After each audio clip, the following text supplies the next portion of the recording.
All right. We'll do it live. This episode has restored my faith in humanity. No, I'm just kidding. But this was I'm going to have to go back and rewatch. But this might have been the best episode of House of the Dragon. It sounded weird as heck, and I couldn't figure out why that was. Oh, man. All right. Whew. First off, it's really weird because so many things happened. I don't know what to get excited about first. I don't know what to talk about first. And I've been doing this new thing, right, just as of last week, where I just watch the episode, right? I just take it all in, and I don't take notes. So I'm at a loss, right, for words. I may bounce all over the place, but I do that in all these live streams. Oh, yeah, I meant to do my fancy little thing. Oh, yeah, crap. Hang on, guys. You're in for a treat.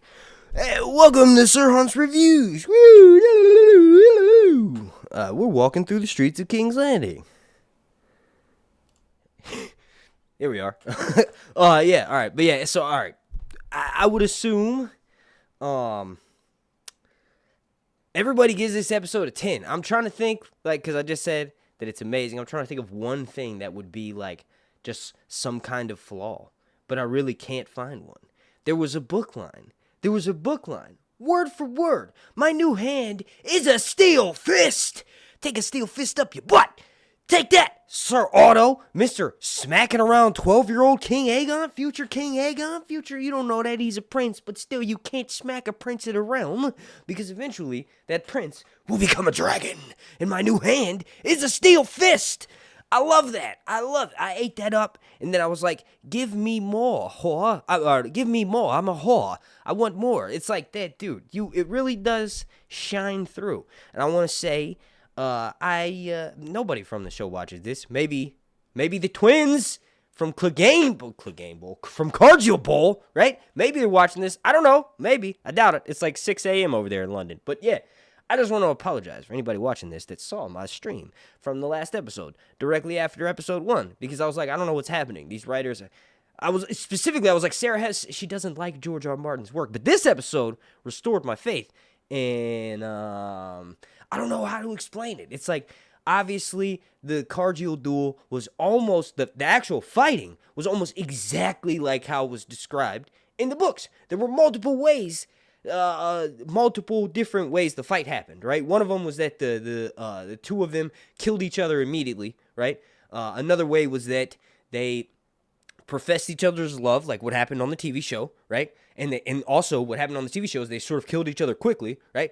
And then the third way was that, I don't even remember. I don't know. I'm just too excited. All right, let me try to get my thoughts together, right? It was an amazing choreographed scene, right? Like Elliot and Luke Tinzer, they practice MMA, right? So obviously them being in incredible shape made the fight scene so well, but like the kicks, the punching, the grabbing, it was expertly done. You know? I don't know. I sound like I'm sucking English penises.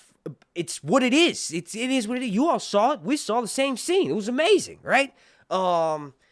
Getting back to the book stuff, that's what makes me happy. It's because, and I probably shouldn't do this because it makes me like I was last live stream. But the way that I prep for House of the Dragon when the show's on is just listening to A Song of Ice and Fire all day.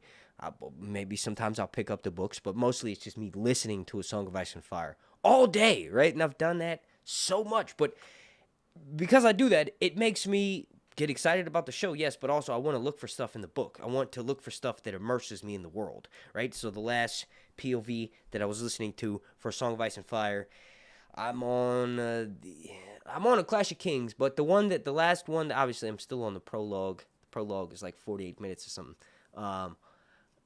It was like, it's Sansa's,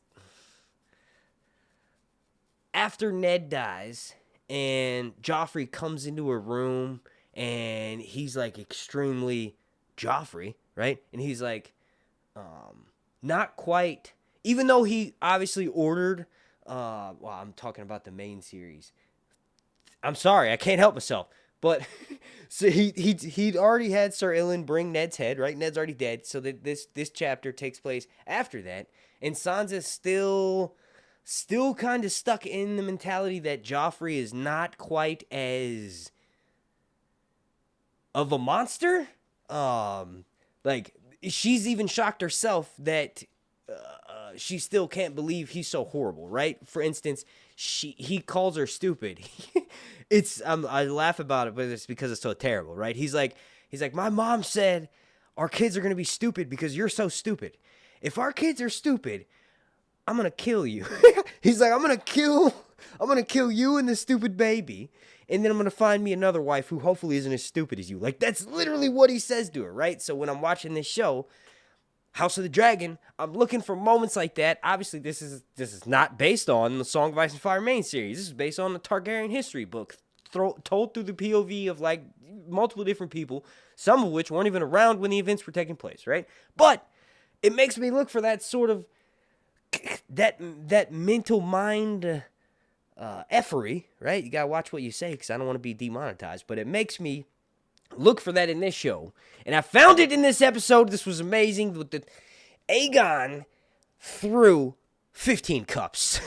If you were to hit a blunt every time, or if you were to take a shot every time Aegon threw a cup, you'd be wasted.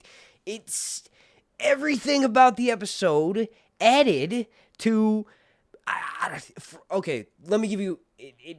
I don't know why, but when I'm going to focus eventually, I won't be so high off the edible that I took before this, right? The 100% legal THCA edible. Get on that farm bill. Get up on it. Dr. Ganja. Check out Canna Cruncher CBD. They're located not that far from me. I know it has CBD in the title, but that's just because it's a farm bill loophole, right? Anyway, when the edible starts to mellow itself out, I'll be able to focus more. But this show reminded me of watching Game of Thrones for the first time before I even read the books. It made me so magical, like, it made my brain, my imagination work so magically that I started a YouTube channel and eventually got to the point where I was getting millions of views because of my creativity in the show, and it was amazing. That's what this episode in particular, made me feel, right? So let me explain. Rhaenyra, when she's talking with Mysaria the second time, she's letting her go. Wait. Yes, because she talks to her the first time. She's like, what do you hear? Wait, does she let her go? I don't know. But I got to rewatch the episode. I only seen it once, and literally 50 minutes ago, right? Mysaria and Rhaenyra are having the scene one-on-one. There's a way that the camera cuts around and pans, and Rhaenyra's looking at the back of Mysaria's head, and I was like, what? Why is that made? That's such a weird thing to feel, but it made me think, like, they're going to have future conversations. And the show is taking liberties from the canon, but all the slight liberties they took from the canon in this episode were amazing. Gives me hope for the future, right? Because I was saying, my last stream, I'm like, maybe they should cut out all the extra writers and just have one person. It worked for a benefit because clearly this episode was definitely written by multiple people, because you can't have one person be that intelligent to do these things. So, I don't know what I'm getting at, but it made me think, like, there's going to be future conversations between Mysaria and Rhaenyra, and it's going to be so incredible to see what kind of liberties they take, because Mysaria becomes Rhaenyra's number one, well, not number one, but basically her master of whispers, right? That's what Lares is doing for Aegon, and you see right behind me. Speaking of which, big shout out to J Fox Art. Go follow the man on Instagram. He made that amazing Daemon painting. Let me go get it. Let me give you all a close-up. How many people are watching this right now? 71. That's what's up. This is the same group of people that was watching me when I went live the other day. By the way, I'm doing a video this week. Woo!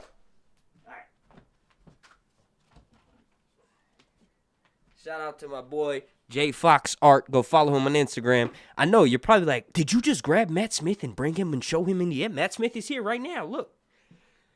Say what's up to the people, Damon. Hello everyone. It's me, Damon. Did I sound like him? I'm gonna burn you all, fire and blood. Wait, I'm gonna burn you all, fire and blood. Yeah, go follow J Fox Art on Instagram. No, for real.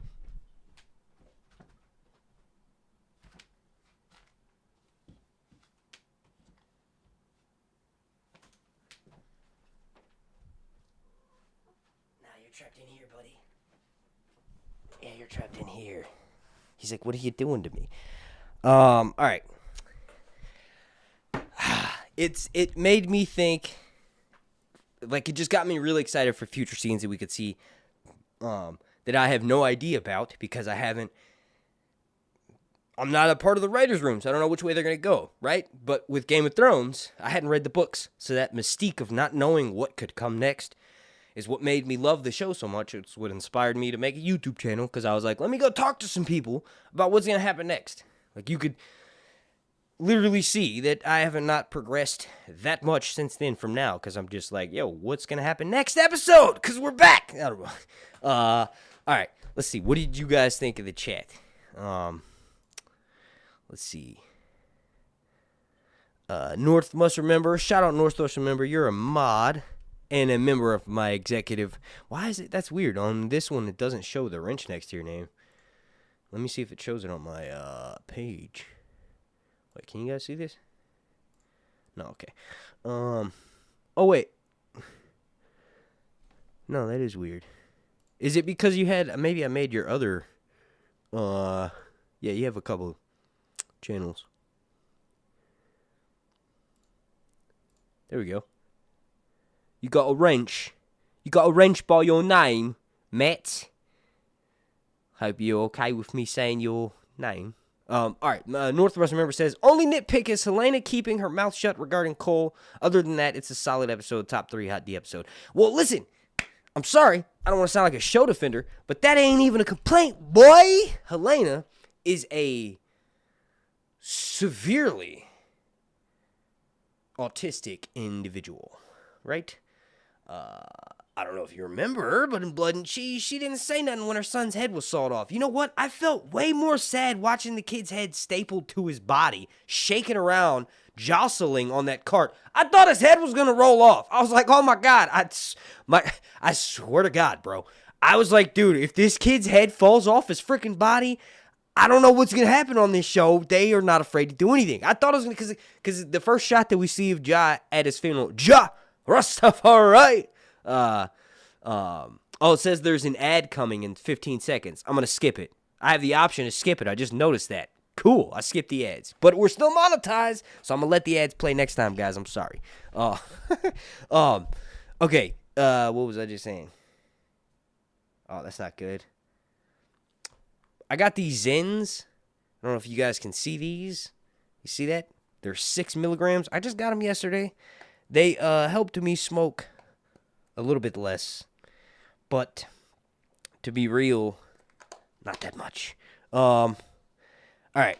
Oh yeah, we were talking about Helena. North must remember. Not talking about Cole and Allison. Oh yeah. By the way, what in the heck was that? That happened in the last 10 seconds of the episode. I put dip in my mouth and I automatically start talking like this. I can't help myself. The last 10 seconds of the episode. What was that?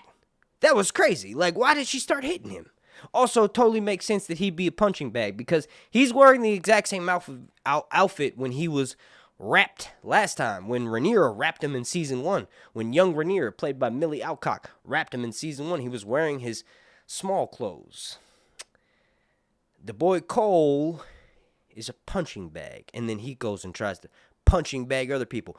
I didn't like the way that he bullied Sir Arik into going to go kill his brother. He's like, look, dude, somebody's got to pay for this Jaehaerys mess up, and it ain't going to be me. I'm going to go screw the kid's grandmother. You're going to go die. You're going to go to Dragonstone and go die.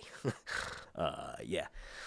Emily Madeline says, or not Madeline, Emily Madeline says, was the dragon Adam of Hall saw Sea Smoke, or was it Moon Dancer and Bela? It was Sea Smoke. Spoilers. I don't know if you care about those. If you're watching the stream, you probably don't. That's the dragon he ends up mounting. He ends up getting on that dragon. I don't know what they're going to do with the show canon, but in the Fire and Blood books, Laenor is proposed by Corlys as a bastard of Laenor's. And in the books, he's gay, just like on the TV show, so everybody starts questioning it. But basically, he mounts his father's dragon, right? So, Sea Smoke. Laenor dies in the books. In the TV show, he might be dead, he might be alive. I don't know.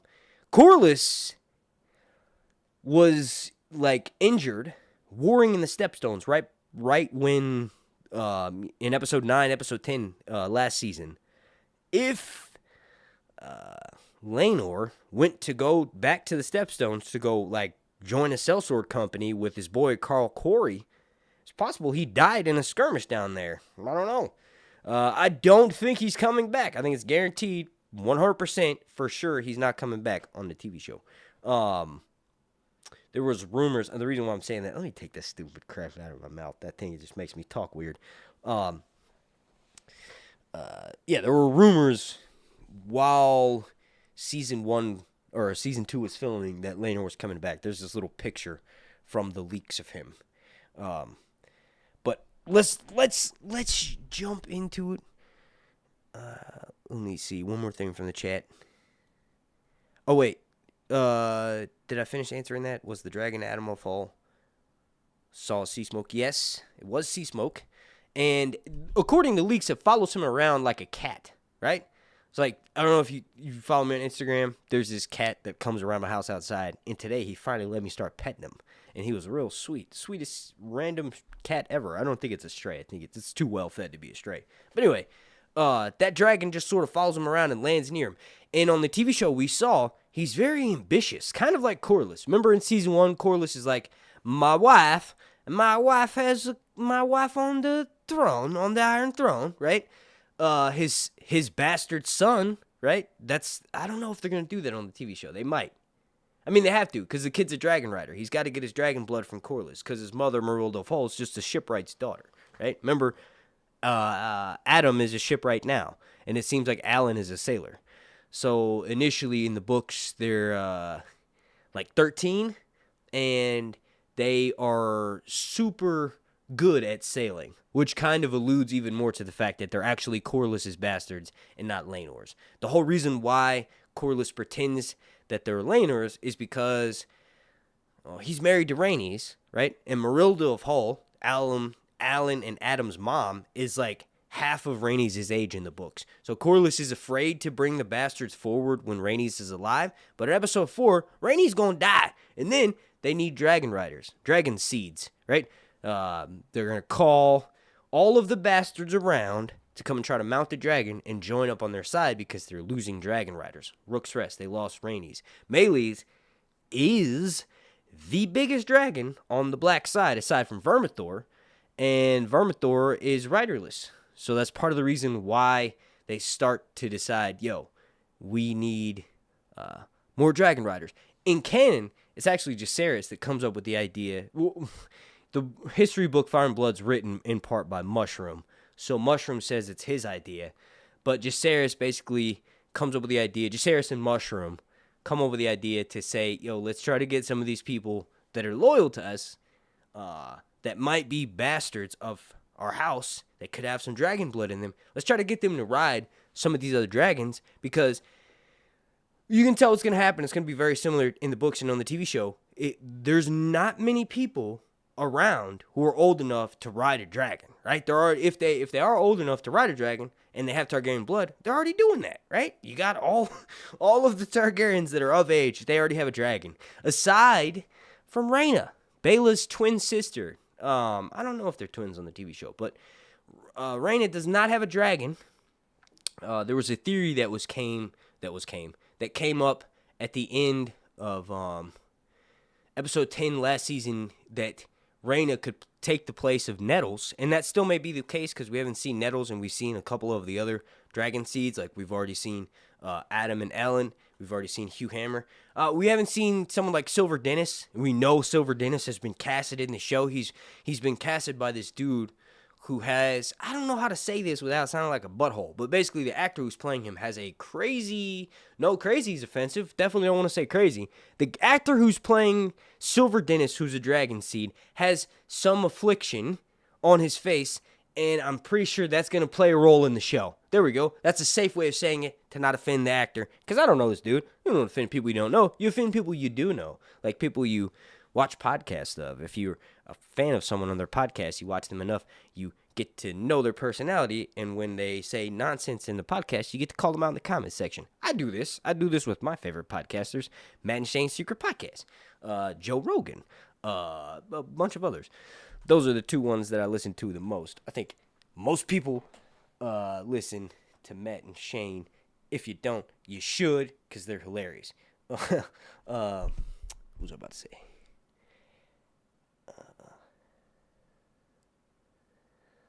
Main Ambassador Kush, I like that username, says, she. Fia Saban. Hey, ask me this, or answer me this. Is Fia short for Sophia? It's gotta be, right? I asked that in my last live stream. Is Fia short for Sophia? So her name is Sophia Saban, right? But it would make sense if her nickname is Fia, and she didn't want to go by Sophia Saban, because that sounds like, well, to be honest, that sounds like a French actor or something. It doesn't really sound like an English actress. Yeah, so if anybody knows that. Ulf was the guy looking at the rat catchers. That's what I thought too. I thought that too.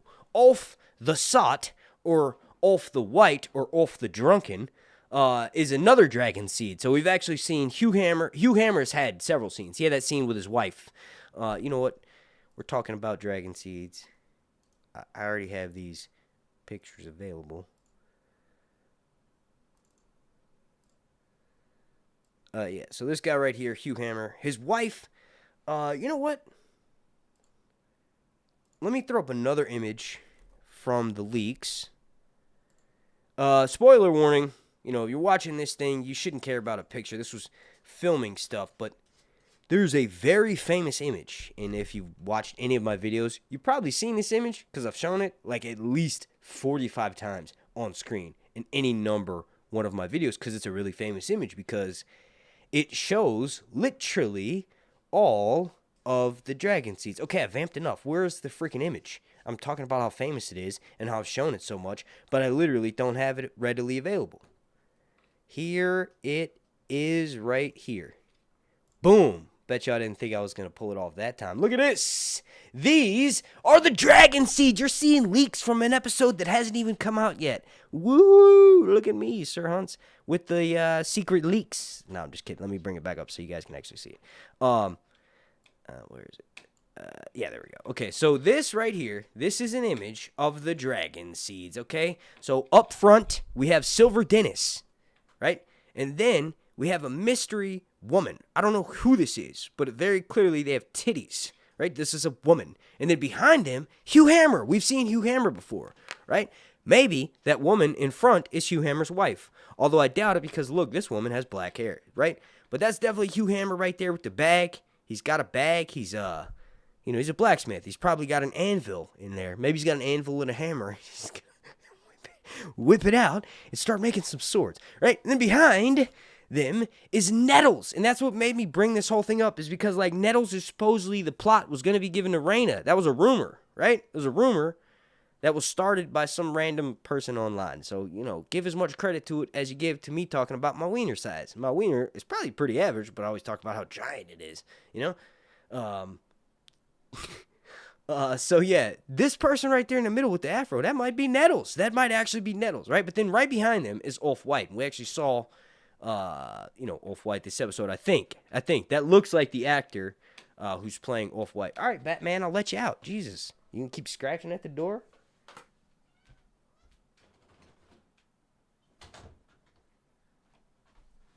All right.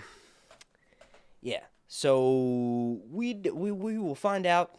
We haven't met. I mean, back there, that's Alan. That's my boy. Obviously, it's very clearly Alan.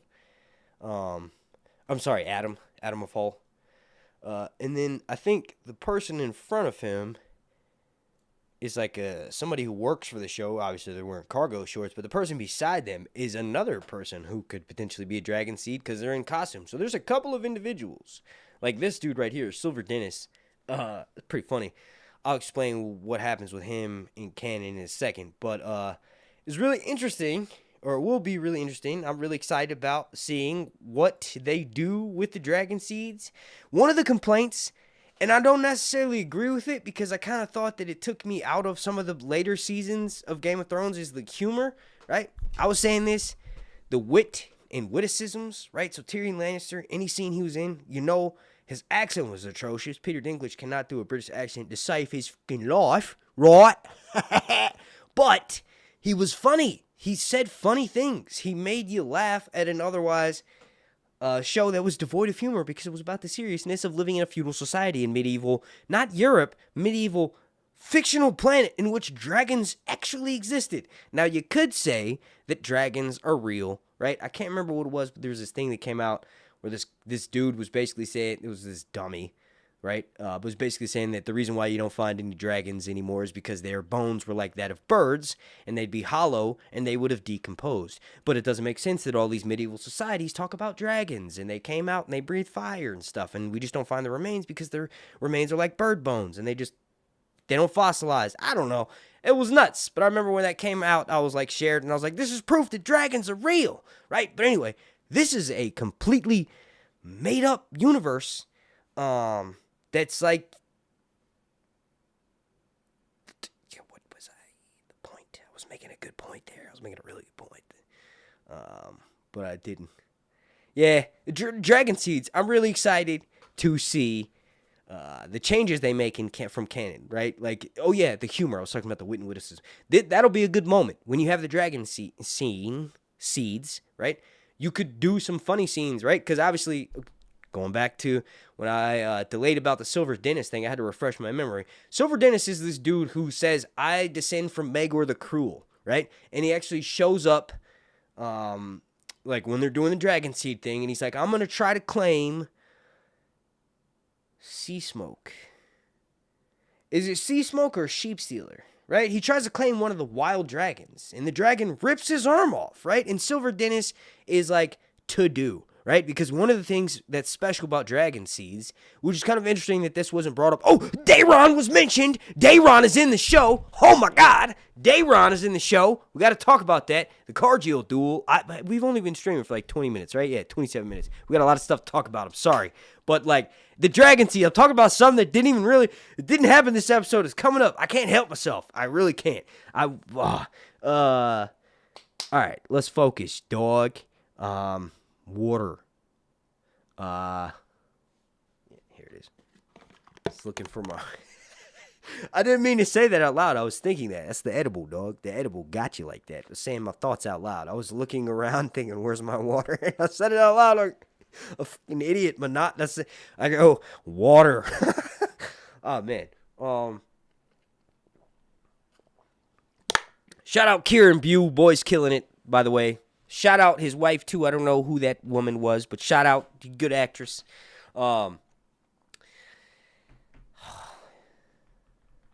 It's going to be amazing, right? So Silver Dennis gets his arm ripped off, and he's like, to do dragon seeds are honored because they're the seed. They come from the blood. They're of the blood. Their ancestors rode dragons, right? And the Targaryens are in power at this time. So the dragon seeds are actually treated very well. It was considered an honor in canon when dragon seeds were created, right? When Targaryens would be like, I don't want to have sex with my wife anymore. I like to have sex with the fisherman's wife because she's nice and is not mean to me. Maybe sometimes it was like that. Maybe it was like that. Maybe you just want somebody to be nice to you. You know what I'm saying? So they would go and be like, hey, you like my dragon? Your man's, he's just got a boat. Your man there, he's just got a boat them. I got to flip my hand of the kingpin around, right? How would you like to go ride on my dragon and maybe let me pump this seed into you, right? So it was like a big deal when Targaryen... You know what I'm thinking about? That's probably propaganda. There's probably a bunch of people who did not like the fact that Targaryens came down and had sex with their wife. Because I know if I was catching fish and Daemon came down, I was like, yo, bro, I'm taking your wife. And you know what? Daemon's the type of dude who probably wouldn't even say that. He probably would just land Caraxes and I'd be like, oh my God, it's a fucking dragon. Run, babe, run. There's a fucking dragon, right? Like, that's not how to be my reaction when you have to say nothing to me. I'd be like, oh, there's a damn fire-breathing monster outside and we don't even have guns. We barely have spears. Run! Like, that's pretty much what he did when he killed his wife in the Vale, right? He literally just spooked her horse because he knew that his dragon near the horse would scare it, right? So that's what happened. Daemon, or Targaryen of old, right? Making dragon seeds, they'd hop on their dragon, they'd just fly down, and the husband's like, okay, take her, just don't kill us, right? You'll keep her alive, right? It was kind of like that. So even though the history book said it was an honor, and I keep preaching that, blasphemy on my channel, I need to realize that that's probably not true. There was probably a bunch of people who didn't like that Targaryen tradition at all, because literally the books tell us that. The first night, right? Getting even more sidetracked, the first night is very similar to dragon seeds, because the lords in the North, they still practice the tradition to this day in the main books, right? And this is the main Song of Ice and Fire books. Basically, when someone would get married, whoever it was, your lord would pay a visit, right? And they would deflower the wife, right? And if a bastard was born, you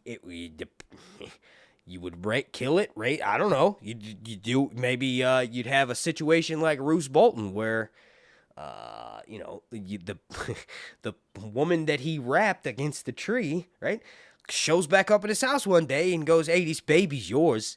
And Roose would have killed her and the baby and thrown him in the river. But then he saw the baby, saw his eyes, and was like, "Oh yeah, that's mine. It's got my eyes," right? So yeah, it's propaganda for sure. The Fire and Blood says that it was an honor to be a dragon seed, and you had these blessings bestowed upon you. It hasn't been touched on the show yet. I think they're gonna go the route that I'm just saying now, which is that it's not an honor. And I think someone like Hugh Hammer, who's talking about his wife and they're raising the small folk, right? They're I'm sorry, not raising the small folk. They're helping out the small folk. She's like you wouldn't do what the king's doing, right? You wouldn't hoard food and then not give it away to people who are hungry, right? And she's like, no, of course not, right? Not verbatim, right? Remember, I've only seen the scene once and it was just 20 minutes ago, but they kind of had that conversation. It would make sense if Hugh is for the small people, and he would probably eventually telling his story would be my father may have actually been a Targaryen. Look at my hair. I'm not that old and I have this white silver hair. Right? Maybe it was his mother was wrapped or something. And that was the case. Also, by the way, I defamed Blood. I'm very sorry, Blood. Blood, I said in canon, Blood was a rapist, but he is not a rapper. He just beat a woman. That was it. He is a former Gold Cloak who beat a woman to death, and that's why he was removed. And in my opinion, I don't know. I'm not about to say that. Is rapping worse than death? I don't know. I don't know. But yeah, I just wanted to clarify because I kept saying that. I was like, oh yeah, Blood was a certified rapper. He was a #1 rapper. But that's not the case. He didn't. Well, he probably did rap a couple people, but that's not why he got removed from the Gold Cloaks. You probably wouldn't get kicked off the Gold Cloaks for being a rapper, right? An RAPER, right? You'd probably get kicked off the Gold Cloaks if you killed someone, though, because then you couldn't represent the City Watch. You got murder on your hands. And if it was in a whorehouse, probably a bunch of people that saw him do it. But anyway, I defamed Blood a little bit. So yeah, getting way, way back on track here. Hugh Hammer probably going to explain how dragon seeds aren't necessarily honored, if I had to guess, right? But yeah, that's really exciting. Super looking forward to that. Let's go ahead and do this. Let's talk about it. I feel like I have kind of, maybe enough. Well, we're not going to talk about Cole, but we're going to talk about the Cargill brothers in their horrific. I say horrific because I saw the clip for the episode for next week, and they both are dead. I thought there would be, because this is just me. I want my boys to be on the show. I want my boys, Elliot and Luke, to be on this show as long as possible. I was like, yo, I know he fell on his sword. I know Elliot fell on his sword, but it's possible that maybe he has the gut wound and lives for a couple of days afterwards, like in canon, right? So in canon, one of the versions after the Cargill duel, right? Someone in the comments in the chat said Cargill Bowl. Shout out to that dude. You called it the Cargill Bowl because the Clegane Bowl was a thing for Game of Thrones, which people would always say, when is the Clegane Bowl going to happen?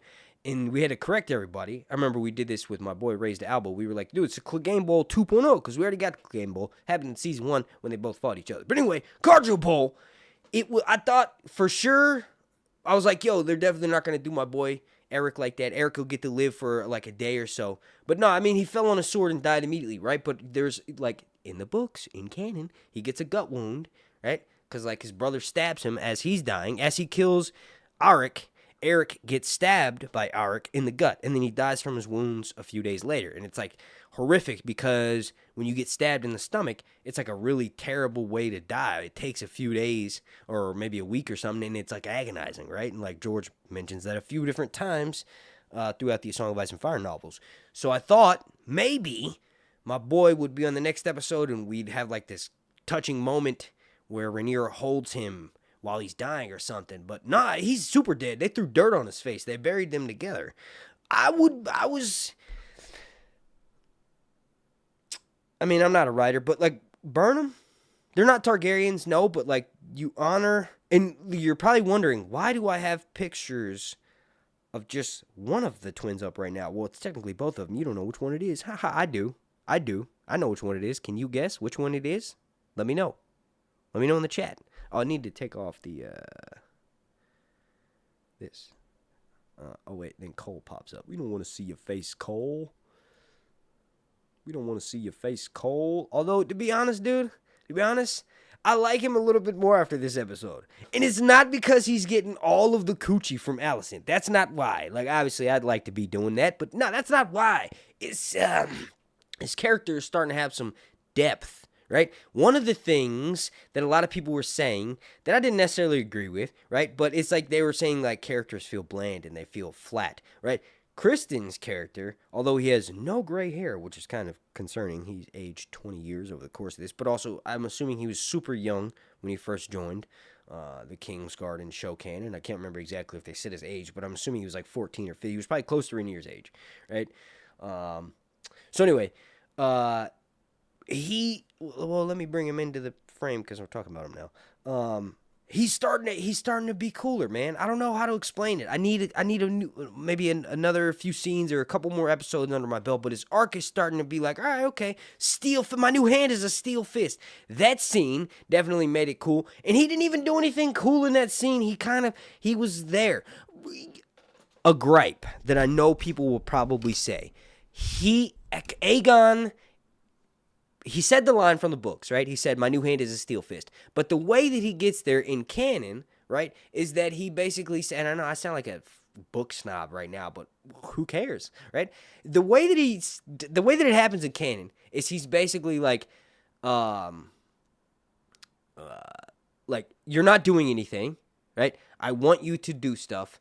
And Sir Otto is not like preachy like he's on the show. He doesn't smack him like on the TV show. He just plots and he just does stuff, and the way that it's written, I assume that Sir Otto just does things and wasn't telling King Aegon II what he was doing, and because of that, in canon, King Aegon II just has it. After Blood and Cheese, he has it. He's enough, and he makes Cole his hand. But Cole is a lot more plotting and manipulative in the books too. He's called the Kingmaker because he's the one that kind of ultimately, at least according to Jaime Lannister's version of events in the White Book, the way Jaime leaves it off with like Kristen Cole being the Kingmaker, and then Jaime's arc, and then like you have the Dornish plot of like potentially Arianne making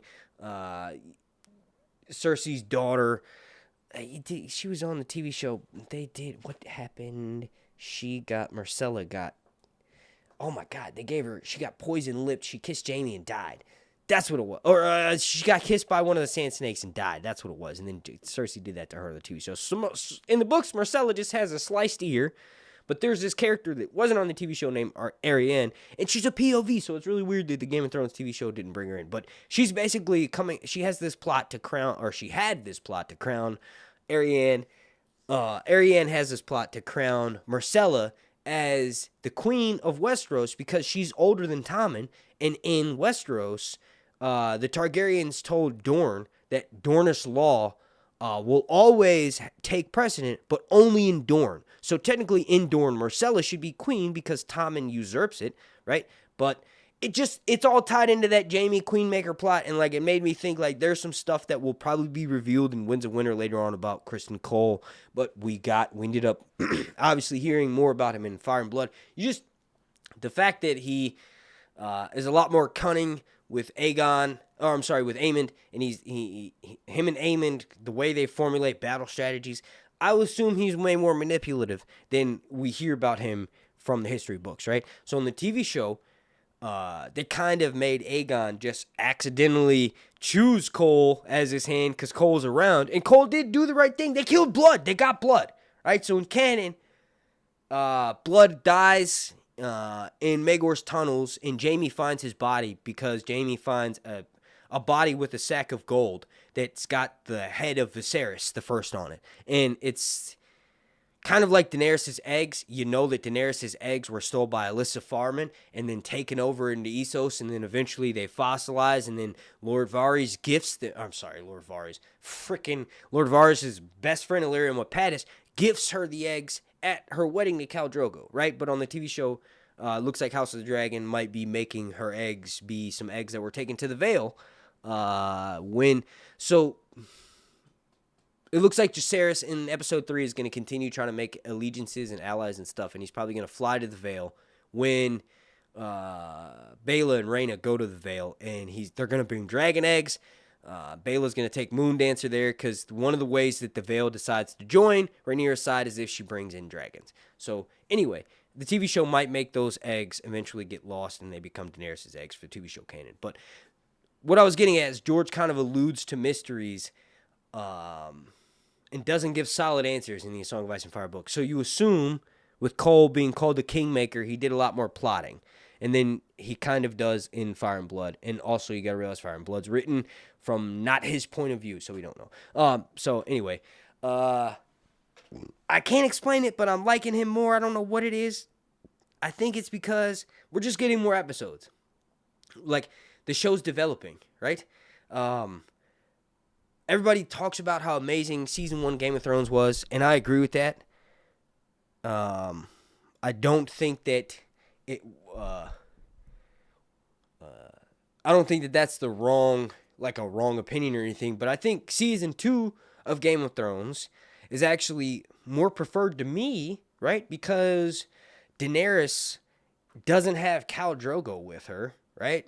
And she's got these baby dragons. In the book, they suck milk from her titties. It's awesome. They leave like little bite marks on her titties because they're sucking milk from it. So that's why that's why they're so bonded to her. Whereas with other Targaryens, you have one dragon, that's it, right? Targaryens, they put eggs. It's like a tradition that started when King Jaehaerys was little, but they would put eggs. It's probably an old Valyrian tradition. They would put eggs of the dragons that they wanted to ride in the cribs of the babies that they wanted to ride the dragons. So Daenerys, in the books, her bond with her dragons is so much more because she's got 3, not 1, but 3. She's only rode Drogon, and just barely, right? But she's got 3, and they suck milk from her titties. And that's not normal. That's not a normal Targaryen thing, right? They aren't still doing it now, because if they tried to suck milk from her titties now, they would devour her in one bite because they're monsters, right? But her bond is like she's got almost 3 dragons that she could potentially ride because they're so close to her. Like when someone tries to go and steal Viserion, right? Specifically, poor Quentin.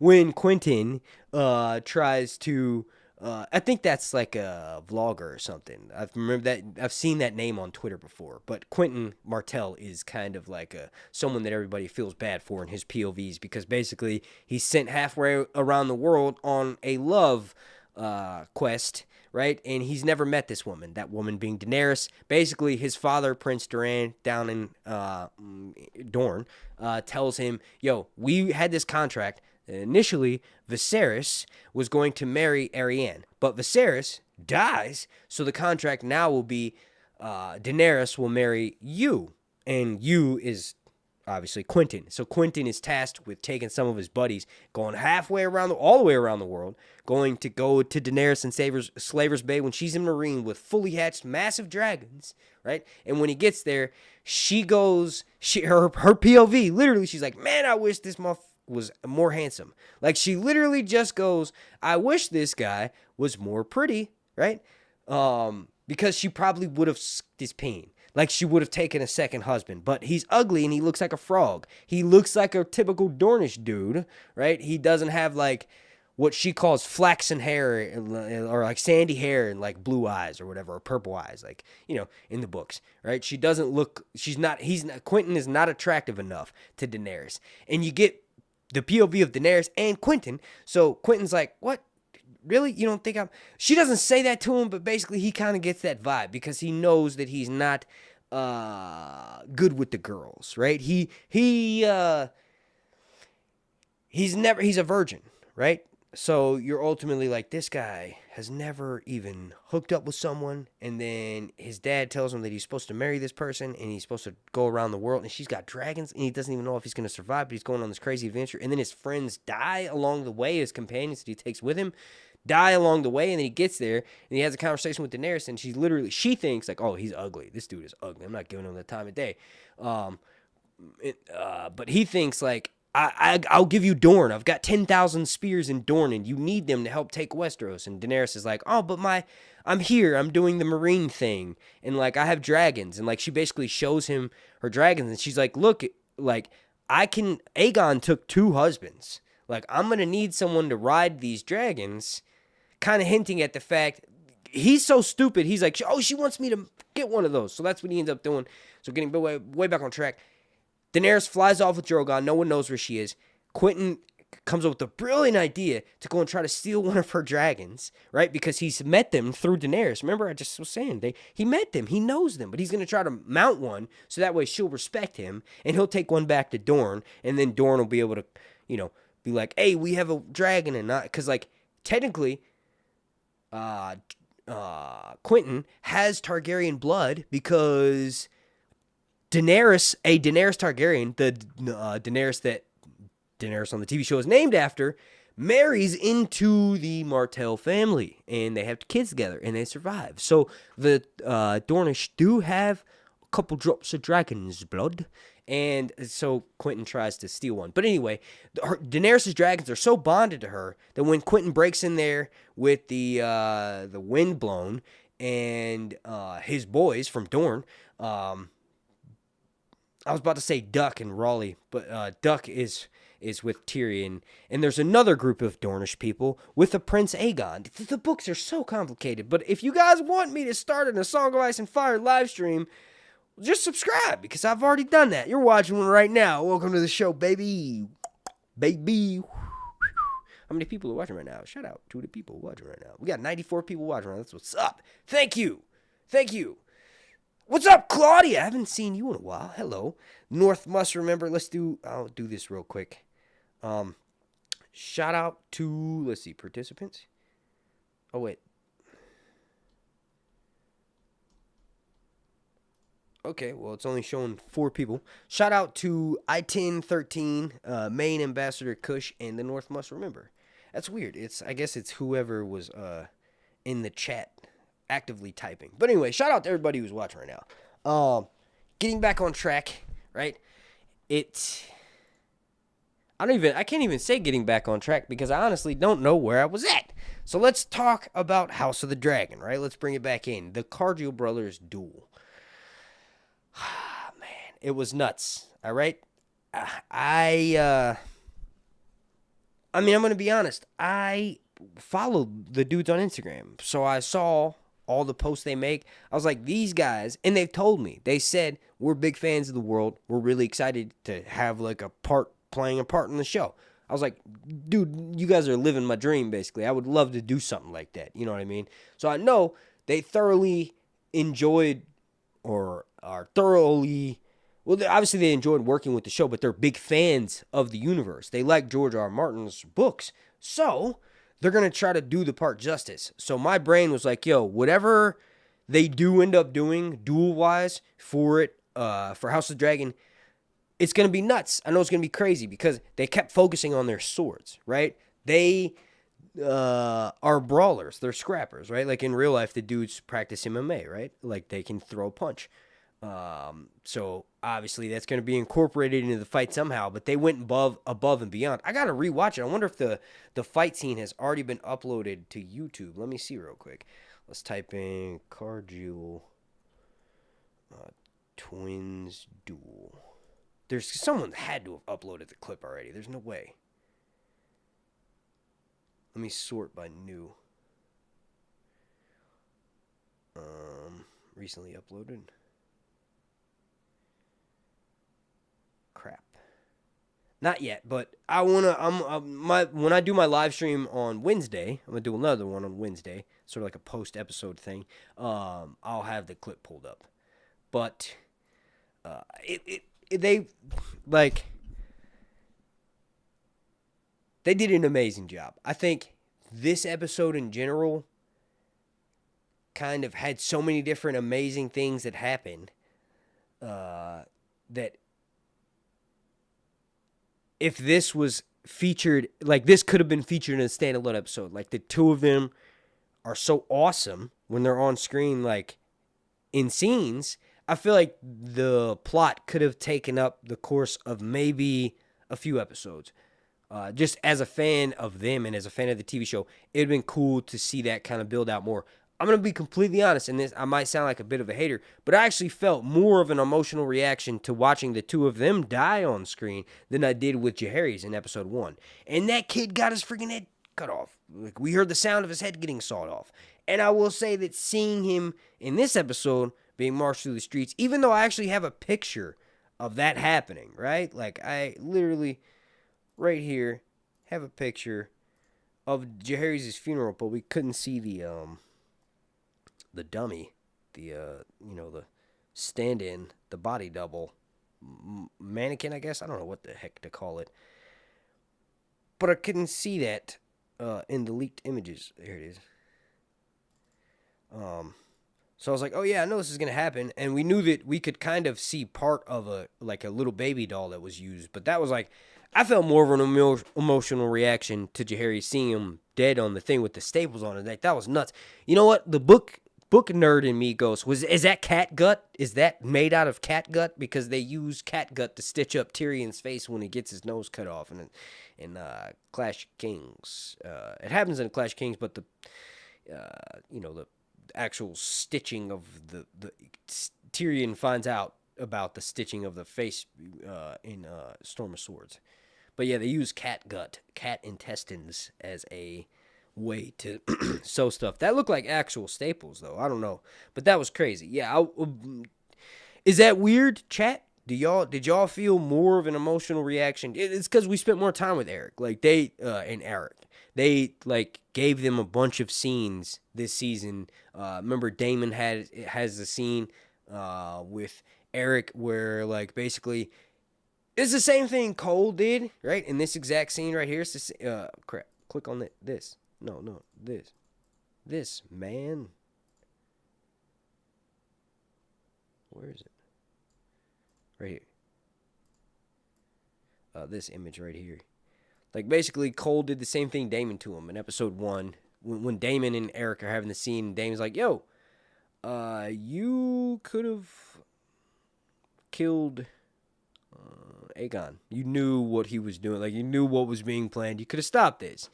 Kind of the same thing he says to Rhaenys too, right? Damon keeps... No one knows who to blame.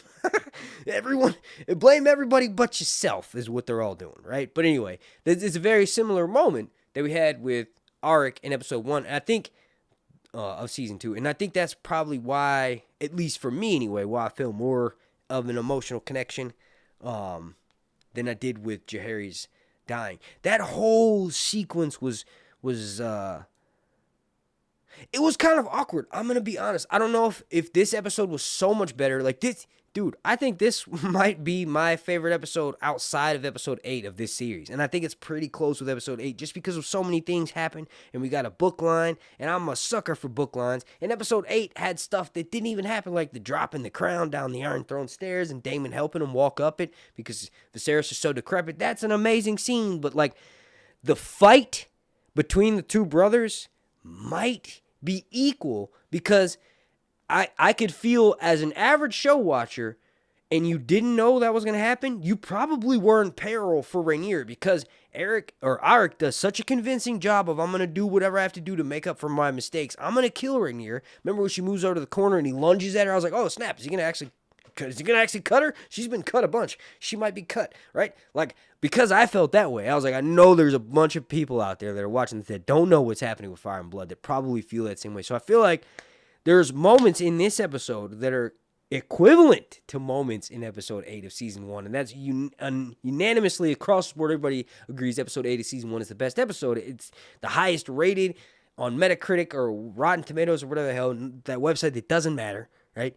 What matters is people who watch the show that like it, right? Well, I guess that's kind of what Rotten Tomatoes is, right? I don't know. But yeah, I don't know. I think, let's see, what does the chat think? Do you guys think this episode is up there? Let's see in the chat. Do you agree with me in saying this season 2, episode 2 has moments that make it as great as no, do you think season 2 episode 8 season 2 episode 2 is as good as season 1 episode 8? That's the question. Let me know in the chat. I'm looking in the chat right now. Twins, hand down. Agreed, second to Lord of the Tides.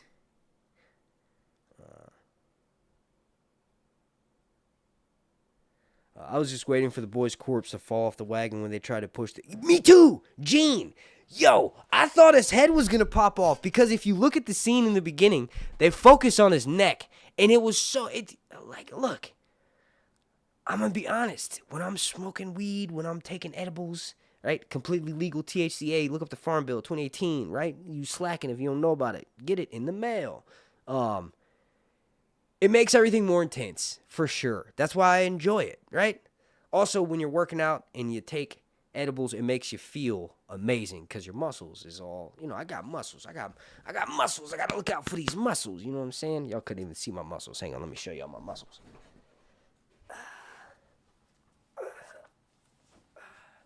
Got a little bit of belly fat because I was a fat man for a long time, but I got them muscles. You know what I'm saying? But yeah, so anyway. It makes everything more intense, so I know that's going to make me a bit, but I'm going to just leave my shirt off. We doing it. We doing it out here. Send me some super chats, ladies. I'm just kidding. I'm just kidding. I'm going to put my shirt back on. But yeah, it makes everything more intense, so I know that's why I sound this way.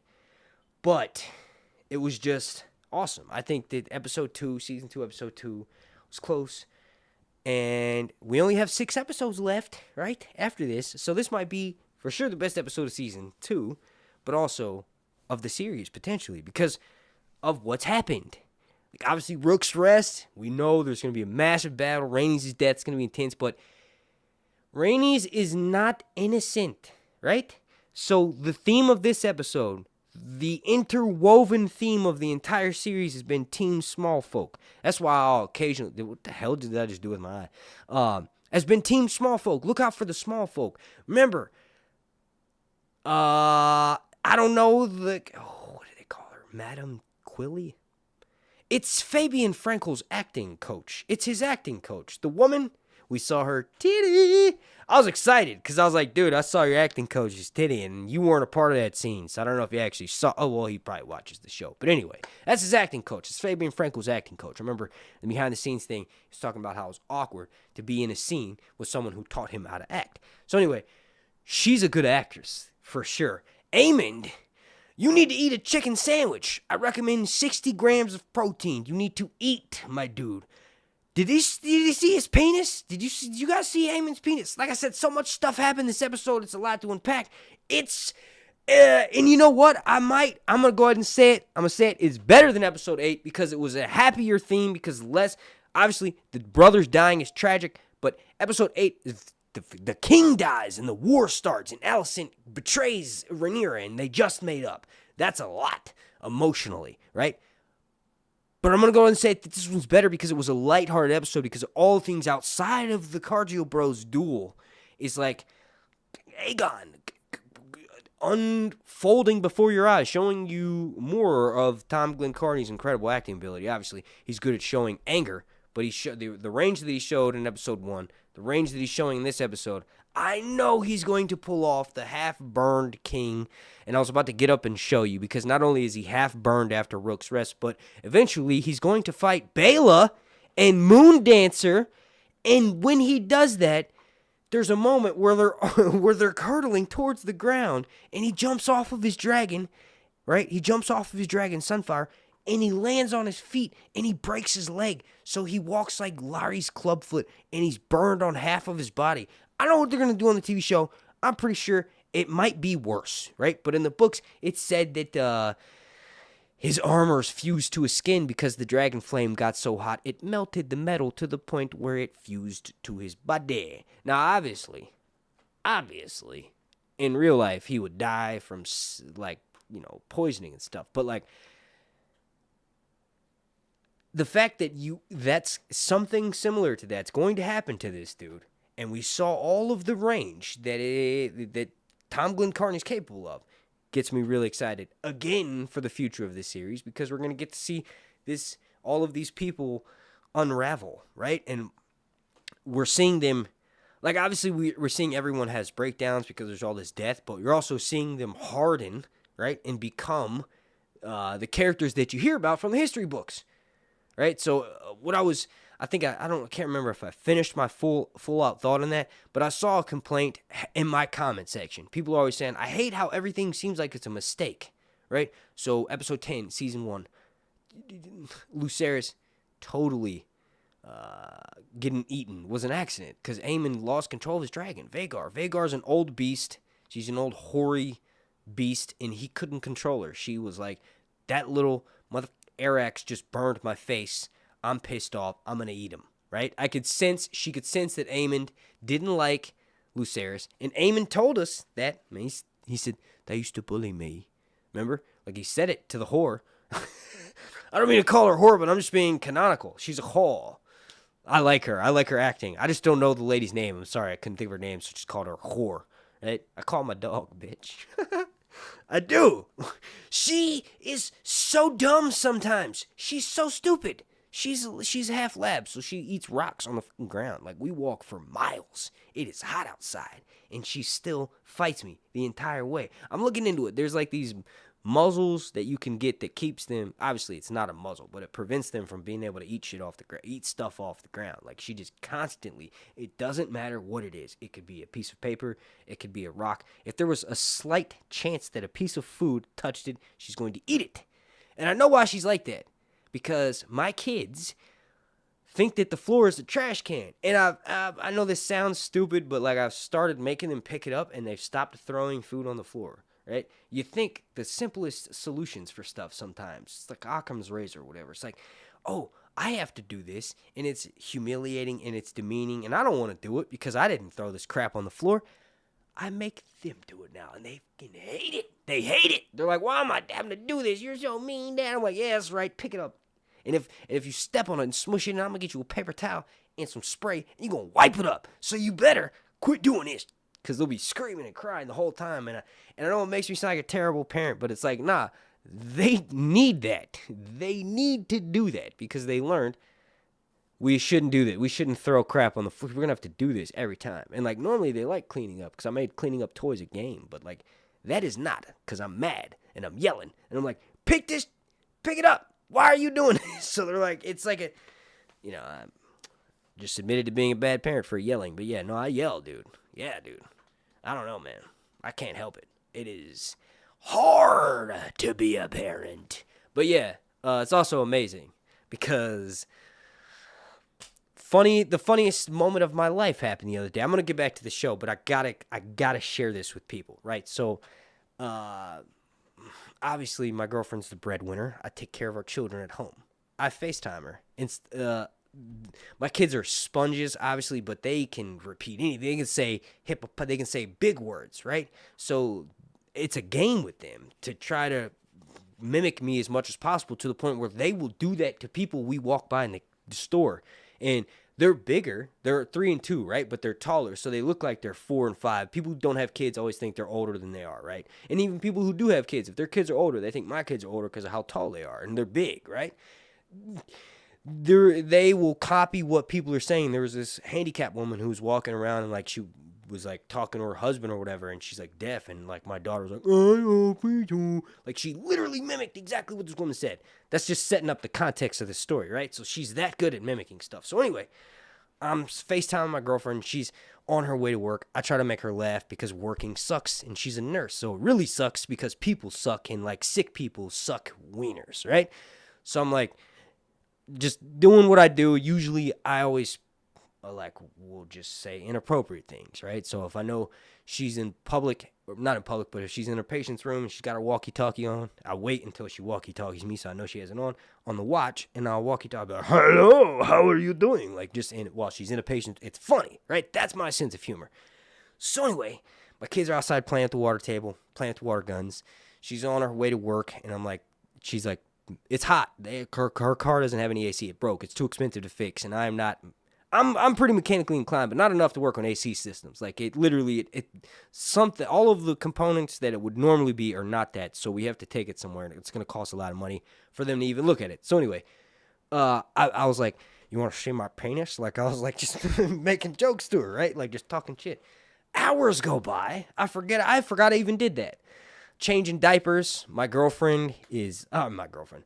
Obviously she's not there, but she gets lucky because my kids poop one after the other. Like literally my son will start pooping. He goes and like squats down and he's like this, and I always mess with him. I'm like, "Are you pooping, Luke?" And he goes, "No, I'm not pooping." And sometimes he does. And now he gets to the point now where he like announces it. But I'm trying to potty train him, right? So I'm like, "Tell me when you're pooping. Let's go poop." And now he doesn't tell me. So anyway, I'm changing their diapers, and my daughter, right when I take her diaper off, she goes, "Want to see my penis?" I fucking died. Oh my God, I died. I just said the F word, but I died laughing. I've never laughed that hard at anything in my life, except for like early Your Mom's House videos from when they're making fun of Stevie, the retarded guy who lives in the woods. Dude, it was the funniest thing of my life that anybody's ever. She goes, because she said it clear as day, like she just heard me say that to mommy, right? And she just thought that was something funny to say, because when I said it to my girlfriend, she was laughing, I was laughing. It was a funny moment. So she just picked up on that. She just randomly, like, and she did it, and it was like the timing, and like, she like took her hand and she like rubbed her belly like exactly like how I did, and she goes, "Want to see my penis?" I was like, "Oh my God, dude!" It was the funniest thing ever. She's going to be a comedian for sure. I want to be a comedian. Everybody, always tell me how funny I was, class clown guy, right? Like I watch comedy podcasts. I feel like I would maybe do okay in an open. I've actually done stand-up before at an open. I didn't even realize it. I was too drunk to do the song that I wrote. It was like a karaoke, so I just like started trying to be funny, and that kind of counted. So anyway, but yeah, so yeah, I don't know. That was That was hilarious. She's so funny. I couldn't believe it. And it may not be like a big deal to y'all watching this right now, and I probably lost a bunch of people talking about this, but yeah, I'm sorry. It's too funny not to share it. It was hilarious. It was the funniest thing that's ever. Yeah. All right. So anyway, getting back on track. Episode 2, season 2. Let me know in the chat what you guys think. Oh, let me go back and read in the chat some thoughts on what you guys were saying. Sorry about that. Twins hand down. Close. Northwestern River says close second to season 1, episode 8. The Omen, great episode, about the same. Main ambassador says if he was smart, he would take his butt to Old Town. Oh yeah, Dayron. We got to talk about that. We have so much to talk about. Did he mention the Eamon scene with the nudity? The Eamon, is that one, or where he's walking in the room trying to look for clues? DJ KLY. Which Eamon scene are you talking about? Sorry, man. Gene says, season 2, episode 2, kind of boring. Still too much table setting. Did you like episode 1? You said still too kind of boring, so I'm assuming you didn't like episode 1. But I'm assuming there might be a group of people, and it's wrong for me to assume this, but it's probably a safe assumption, right? Second guess myself. Again, THC makes you do that. There's probably a subsect of people that liked episode 1 and don't enjoy episode 2. There's probably people that enjoyed. There's reasons why they liked episode 1 of season 2. It's kind of like the opposite of why they didn't like episode 2, right? Because you saying that, like table setting stuff, for sure. Because there wasn't like, I don't even think we saw someone riding on a dragon until the very end when Damon left. It wasn't the very end. It was part of the way through the episode when Damon left on Caraxes. But episode 1, I don't know. Maybe it just felt faster paced because it was like the opening episode or whatever. Yeah, I don't know. I can't agree with that. I don't know. Thank you for sharing your opinion, dude. I don't know. I enjoyed it so much. I definitely wouldn't say table setting. I think the death of the Cardio Bros is more of a catalyst than the death of the Jaehaerys is like it's kind of all tied in because it happened so quickly, right, in the books. But Rhaenyra's sworn shield, right? Aegon's sworn shield are now dead. Like, remember, Cole goes, "Yo, where were you at, Arik?" And he goes, "With Aegon, dummy, where I'm supposed to be." Like, literally, he goes, "Oh, and you weren't in the royal chambers like me? You mean you weren't getting up in Helena's coochie like I was with Alicent, where you weren't doing your job?" Like, that made me not like Cole more than that scene with Aegon where he's pinned. Iron, my new hand is a steel fist. I can't get over that. That was like the best. It was almost just as good as how book accurate wise the Cargill Bros tune was. I've sent them messages before, but I've never talked to them on the phone. But I have asked them in DMs at least 10 times to come on my show here and do an interview or something. But they said they're not big fans of like doing interviews, which I can totally relate to, because like who wants to be asked questions, right? You know what I mean? That's like, why are you asking me these questions? Also, they're probably under contract where they can't talk about certain things. Maybe they can now though, because they're no longer. It wouldn't be spoilery if they talked about. I don't know. We'll see. But yeah. See, I had the chat here. Northwest Remember says smoke break. Okay, go do that smoke break. Mixed Queen Destiny Phillips 420 says message retracted. What'd you say? It's over 9,000. Zion said this episode was trash, man. I don't agree with that. Why do you say that? Let me know in the chat. It's over 9,000. Why you think this episode was trash? Missy My 5.0 says shout out from Vegas. Thank you. Shout out from North Carolina. Gene to the head, possibly following off. Smile. Yeah, that would have been nuts if they did that. I thought because it was like wobbling. Maybe it's just me. Sometimes I hyper focus on stuff, and then I go back and rewatch. And I'm like, oh, okay, I kind of just I just weirdly focused on that one thing. But it definitely made it seem like the head. They probably made it seem extra jiggly so that way you would notice the staples, because you're like, why is that kid's head moving? What? And like, just in case you forgot, oh no, his head was cut off. See the visible staples? Maybe that's why they didn't use catgut. Condal, did you use catgut? You can go to Australia and get catgut because apparently they think cats are like rats down there and they just shoot them. I don't know. It's wild, man. It's wild. I've seen videos of like old Australian dudes with like closets full of cat skins. Like, they just kill cats because apparently they're like a nuisance down there, and like they don't have no other way to handle it aside from like shooting them, which makes me sound like I'm some sort of animal rights advocate or some sort of like hippy dippy. No, not the case at all. But cats, those are pets, stupid. You know what I mean? It's not a wolf or a bear. You know what I mean? Like, nah, it's a cat, you dummy. Feed it cat food and snip its balls off, and then you don't gotta worry. But like, it's a cat, dude. Like, come on, Australia, just gunning down cats. That's nuts. You know why they do that? Because, and I think I made this joke before, but they're jealous of cats' ability to be able to clearly distinguish meows. Cats can go meow, meow, meow, meow. Right? Kittens do that. Meow. Right? They do that. Meow. If you have cats and I'm on speakerphone, I bet your cat just perked up, because my cat just did. I heard him start scratching at the door. But yeah, but that's like a dickhole move. Why would you do that, Australia? But anyway, my joke. The reason why they kill cats is because they're jealous, because when Australians say no, they go, no, no. They can't say no. It's crazy. I'm not joking. Anytime you listen to an Australian, listen to the way, even if it's just a casual no, they go, no. Like, you're like, whoa, dude, what was that? They'll be like, I was walking down the street, and like, I walked into my car, and I was like thinking to myself, do I have any, I can't do an Australian accent, but like, do I have any cigarettes in here? No. It's like a quick, no, you meant to go, no, I don't have any cigarettes in here, but they go, no, I don't have any cigarettes in here. Like, I don't know, whatever. All right, anyway, lame joke. All right, we are going to now talk about the Cargill duel was epic. When the clip gets uploaded to YouTube, I want to react to that in my live stream. Also, I would like to have the boys on my show. One of them, I know, like I said, have told me, both both Elliot and Luke have told me that they're not big fans of doing interviews. Let's see. We talked about dragon seeds. Let's see. We didn't talk about these two boys. Let's talk about these two boys right here. Let's see what's going on with that.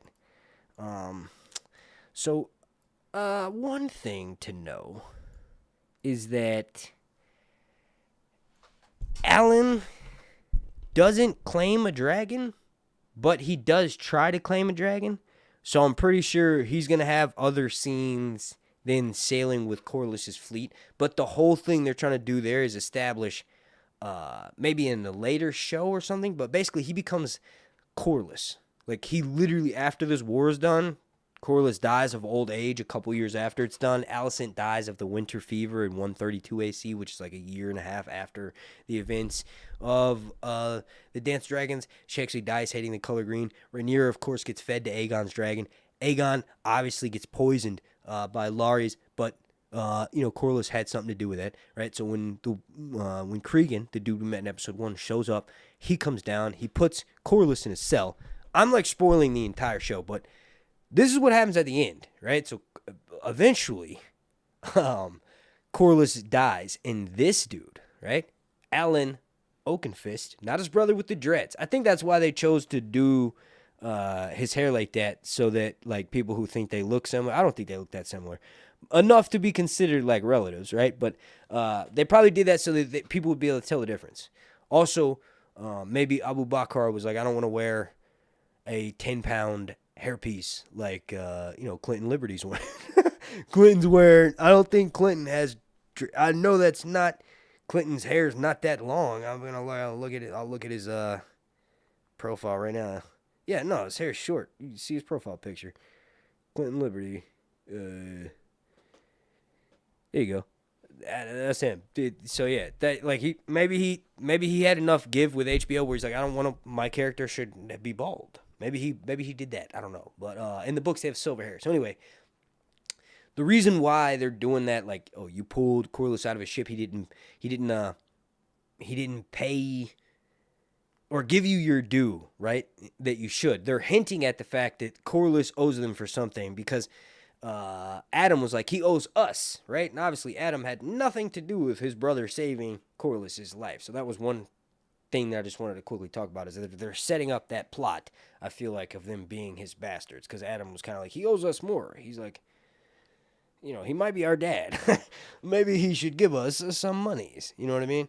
So I think that attitude is what's gonna, no, it's not an attitude, but that ideal, right? That being a cornerstone of his personality.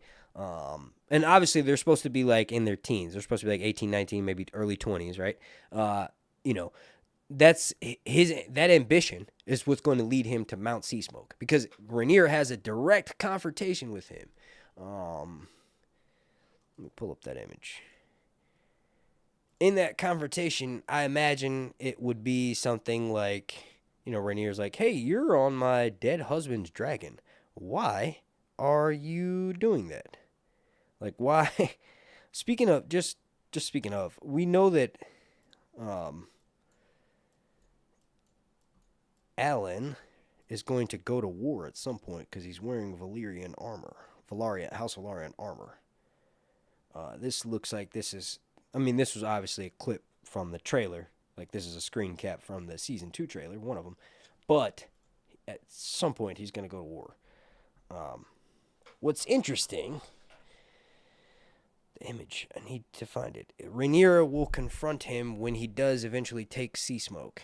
And that's most likely, that conversation's probably going to be, I wouldn't say funny, but I think she's going to say, like, hey, why are you on that dragon? And since the show canon is, like, obviously separate from the book canon, but it feels like a safe thing to say that the show will probably be like, Rhaenyra's going to see Adam on Seasmoke and then be like, oh, maybe we should have other people do that and then be nice to them since we lost Rhaenys. Because the idea is definitely going to be brought up post Rook's Rest. And I have all these images of Rook's Rest, like, just to show you guys some of the leaks, like, from the destruction. Why is that slide? What?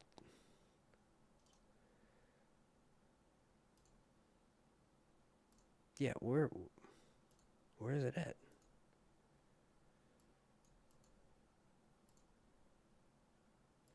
Okay, let me get a different one. That's weird.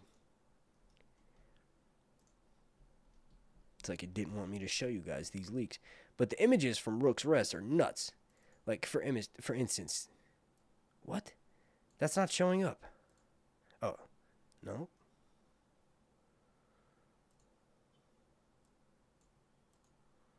Okay. Let me do this then.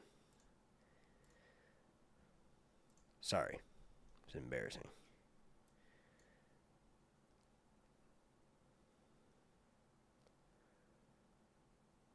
These are some of the props, right? Like, you can clearly see those are bodies. And they've been burned. We've also got other images where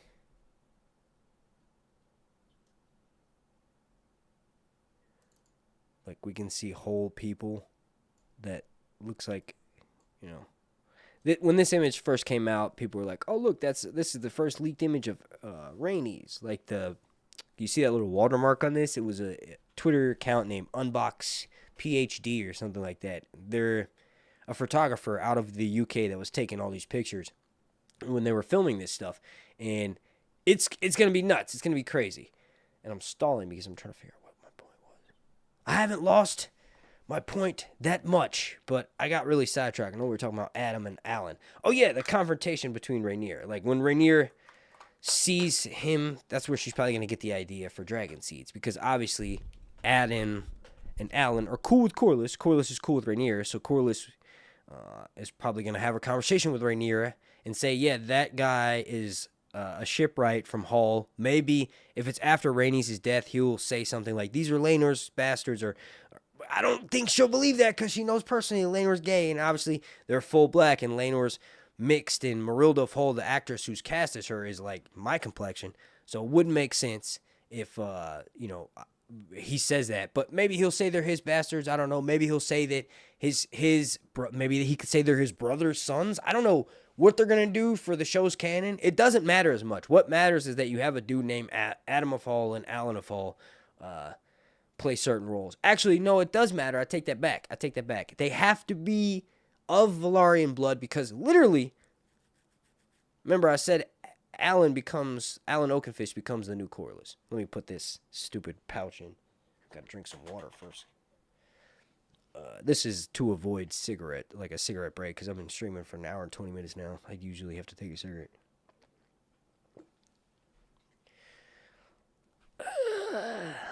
But yeah, Rook's Rest is going to be nuts. I'm going to stick with it. I think this episode too. Also, shout out to Claire Kilner. Claire Kilner killed it. She was the director of this episode. You could feel her touch on it. It's like, I wasn't a big fan of episode 9. She directed that from season 1, but her other episode, I believe it was episode 4, maybe episode 5 of season 1, was awesome. Because that was when we got a bunch of things that I had never seen before on a TV show, which was a sex scene that mostly seemed like it was led by a woman's in a different way. Obviously, there's been millions of movies and TV shows that are like that, but it was a unique take, right? And I was like, oh, this person's got some skill. And then Claire Kilner is a part of the Fallout TV show, and that was awesome. I don't even play the Fallout video game, but that TV show made me want to play the Fallout video game. Which is cool, because it's like with Game of Thrones. The Game of Thrones books made me want to read the Game of Thrones books. Hang on a second, I'll be right back. I hear my kids, but I shouldn't be hearing my kids, because they should be in bed, babe. If you're watching this stream, the kids should be in bed, babe. Hang on a second.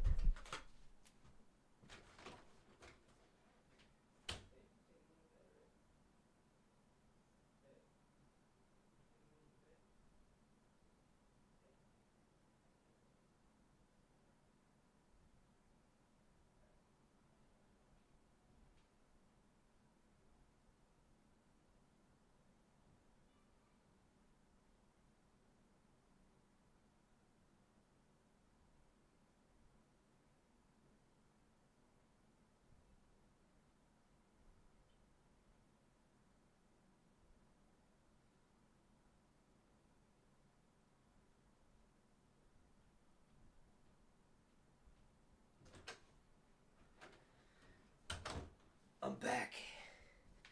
And my muscles are back too, baby. Just playing. But yeah, y'all, that could potentially be Rainey's right there. It's not, but it could be.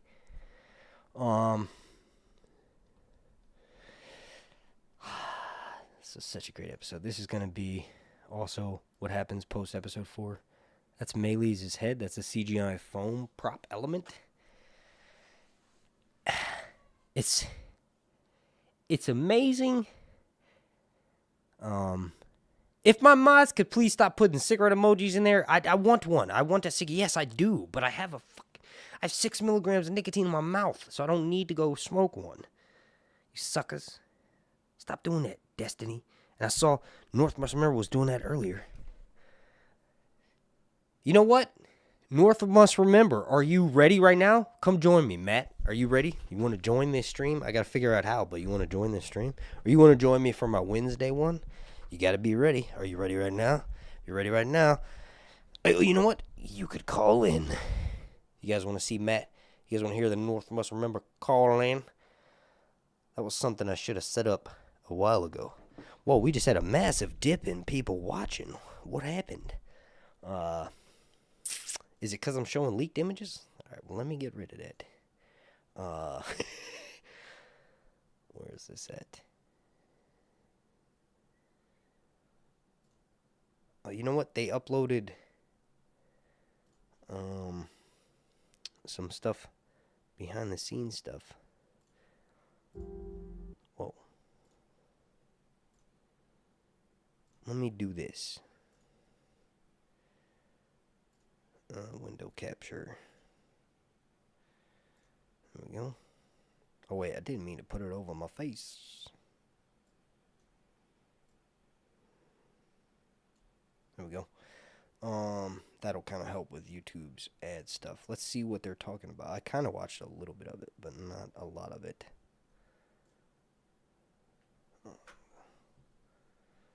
This is inside the episode. He was not afraid of you, Damon. Can y'all hear that? Is that playing? Can y'all hear that sound? Type in the chat if you can hear it. Please. I gotta be careful playing stuff like that, though. One thing that I will say is I think they released the season or the episode teaser for the next episode on the HBO Max website and not, channel. There we go. This will be cool. Yeah, let's watch this. Alright. Playback speed half. Alright, so this is obviously an... You know what? Is that the same gate? Okay, so there's 7 different gates in King's Landing. The city itself is set up... Can you all see that? Yes. Okay. The city itself is set up in a way where it's not easy. It's intentionally set up to a way where it's not easy to lay siege to every single gate at once, obviously, because there's 7 of them, right? Like there's 7 different entry points, which you can say like as a fortress standpoint is hard because you have to like make sure that each different entry has enough men garrisoned there to protect the entry point. But you could also say it's good from a fortress, like I guess if I was the manager of a fortress design, right? So I guess a fortress architect, I would say it's kind of good because there's different ways to also let in reinforcements, maybe get supplies, escape if you're the king, right? There's a bunch of ways to get in and out of the city, but also with gates, you could probably lock them down and secure them well. So even if you don't have that strong of a garrison, it's just the city's set up that way. So it's cool. That's one cool thing about the 7 different gates. Obviously, 7, the number in the Faith of the 7, there's 7 different gods, is what the layman would say. The small folk, the uneducated person would say that there's 7 different gods. But the Septons will tell you that there's one god, right? So it's monotheistic, right? With 7 different facets, right? So, for instance, in the books, it's going to make me sound like a chauvinist or whatever, but little girls, they're taught to sew, and they're taught to make dresses. If they're higher up, they're taught how to ride horses sometimes. If they're high lords and ladies, Marjorie Tyrell goes hawking. Cersei sneaks around the city when she was younger. So they do different things, and they pray. They're all part of the Faith of the Seven, right? Usually, but they would pray to an individual called the Maiden, right? It's still part of that one god, but it's just the Maiden is the part of the personality of the god that looks out for young women, right? Adventurous. Or they may be adventurous, but they may also be like good little girls who are like sewing and making dresses and stuff like Sansa, but they could also be like Arya. Arya, she's wild, but there's also a bunch of, and like I used to always say, oh, that's how northern girls are, but that's not a typical northern girl thing. It is a typical northern girl thing for them to be more wild like that because they have to rely more on their environment up north because it's harsher, right? But plenty of Targaryens have had that wild spirit, right? But anyway, little girls, whether they be wild or willful or whatever, they pray to the Maiden. And people like people who work the fields, or people who, better yet, people who make horseshoes for horses, and people who make shoes for people would pray to one of the seven gods known as the Cobbler. And the Cobbler is someone who, I can't remember his name, but there's this maester that Breanne runs into that takes her out. Septon Marybald. I think. I can't. Whatever. She takes him out. He takes her to the Isle of Faces. But, oh man. The cobbler is basically the smith, right? So I was kind of getting it wrong. The cobbler is not a face of one of the seven faces of the Faith of the Seven. It's just someone that's under the umbrella of being under the smith. So people who work out in the fields and people who make horseshoes would pray to someone like the smith because that would be their god. But really, they're still part of the Faith of the Seven. So that's kind of how that religion's set up. So anyway, the significance of the seven gates is because there's seven different deities, so to speak, right, of the Faith of the Seven. That number's significant.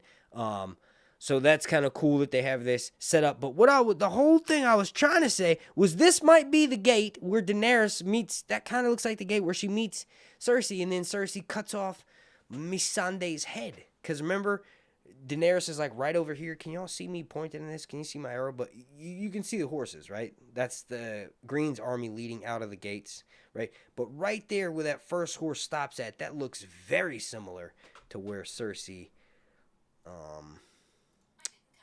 Shut up. I wasn't talking to you, Siri. With your Irish accent. That's right, my Siri has an Irish accent.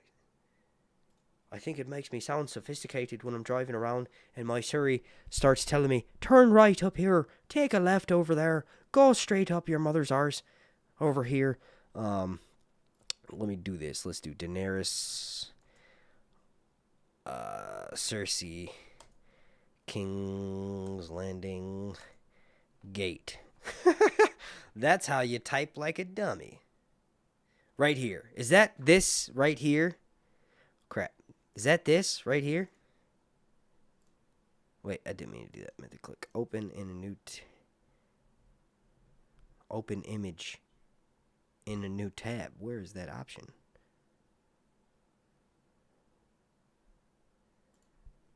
No, that wasn't it. Anyway... Is that this scene right here? Cersei and Daenerys, I think that looks very... No, that's not it. This one. Can y'all see that? Oh, wait, no. No, because the chat's in the way. Hang on, let me move the chat. Yeah, there we go. Or not move the chat, but can y'all see that? Is that... this? It looks like it, but I could be wrong. But I could be right. It could also be wrong. I don't know. Let me make this smaller, though. Let's watch a little bit more. I have it going slow in case you're wondering, because I don't want to miss nothing. Okay, right here. This black screen tells us so much. No, look at these two. I would stick it in both of them. Both of them. I'm just kidding. So rude, but I got, not really. Maybe it's a compliment. Maybe they take it as a compliment. You know what I'm saying? Maybe they are like, hey, this guy right here. Maybe they think it's attractive that I'm a YouTuber. Hey, I will say this, chat. Answer me this. Riddle me this, chat.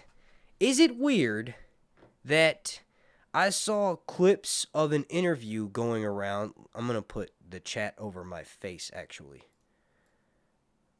Just so y'all can't see what I'm doing. But is it weird? I'll just make the chat bigger. Is it weird that they are doing this thing in interviews where they are intentionally saying stuff wrong? Like, I saw a clip. It was from I don't need to hit that blunt yet. It was from Vibe Online, or I don't know, some weird online Empire maybe. They said Daenerys's eggs are, and this reminds me, I got to bring up my patron questions. About to bring them up right now. Shout out my patrons. They are saying that Cyrax is the mother of Daenerys's eggs for the TV show? I don't think so. Because I saw the opposite. Fia Saban corrected and said, no, Dreamfire, her dragon, Dreamfire, who I don't know if she'll get to ride her dragon. I'll be happy if Daeron shows up, okay? I'll probably literally be like, oh, because we don't know who he is. We don't know who's cast as Daeron. That's the one character that we did not know who he was cast as. We didn't know Cregan Stark for a long time, but we eventually found out, ayo, it's this dude. I forgot his name. What is his name? He's only in one episode. What is his name? Tom? His name's Tom. Pretty sure it's Tom. Tom something. But yeah. What was I just saying?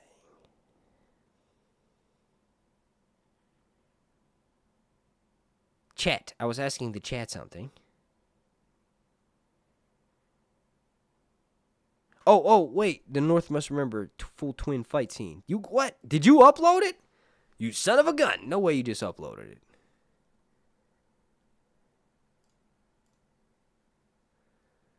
Hey, man, if this is some sort of link that gives me a virus, I'll get you. Oh, my boys. It's my boys. Yo, you know what's crazy?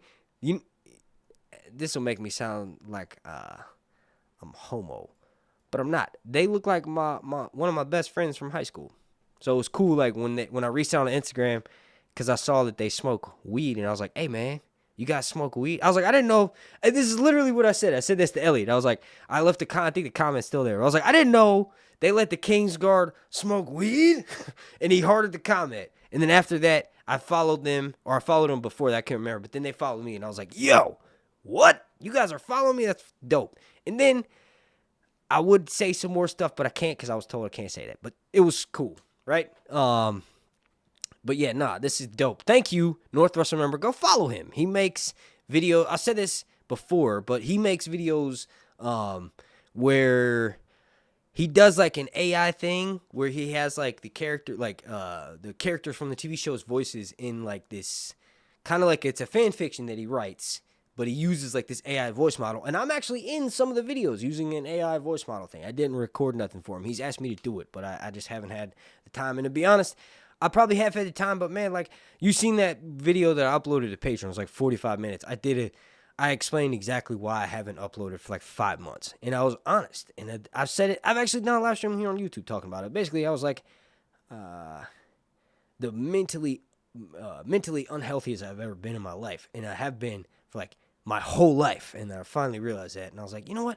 Maybe I should listen to all the people in the I listen to a lot of podcasts, and most of them, and I always skip these parts. There's a lot of comedians, but they always talk about changing your life. You got to exercise. You got to eat right. You got to go to sleep. And I look at them and I'm like, you're fat. What are you talking about? You're fat. What do you mean? Right. They might be fat, but they were trying to do it. They're losing weight. They were in the process of doing that. So I did that. I tried it. I did it. And I've done it before, right? Right before I had my son, I lost right before I had my son, I gave birth to him. No, my girlfriend, my wife, my fiance, she's not my wife yet, my fiance, gave birth to my children. But when we had them, right before we had my son, I gained all my weight back when she got pregnant with my daughter. But I got really fat then. But I had done it before, but I just did it from just not eating. I intermittent fast. I didn't actually work out. Now I'm doing it the right way, where it's I'm the strongest I've ever been, in the most shape I've ever been.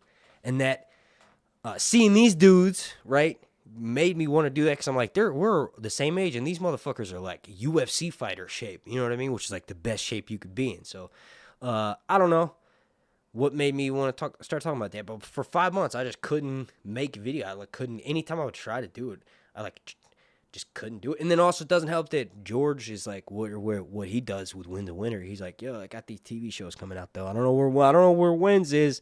I'm in summer, baby. You know what's funny? No one realizes that George hates winter. He lives in New Mexico. They don't get a winter. He hates winter. So of course, Winds of Winter's taking a while because the author hates cold weather. That's why he makes the northern chapter so miserable. It's believable because he hates the cold. I am from Philadelphia, so I say, I grew up in the cold. No, I had the worst winters as a child in Detroit, which is Canada, right? Those were crazy winters, right?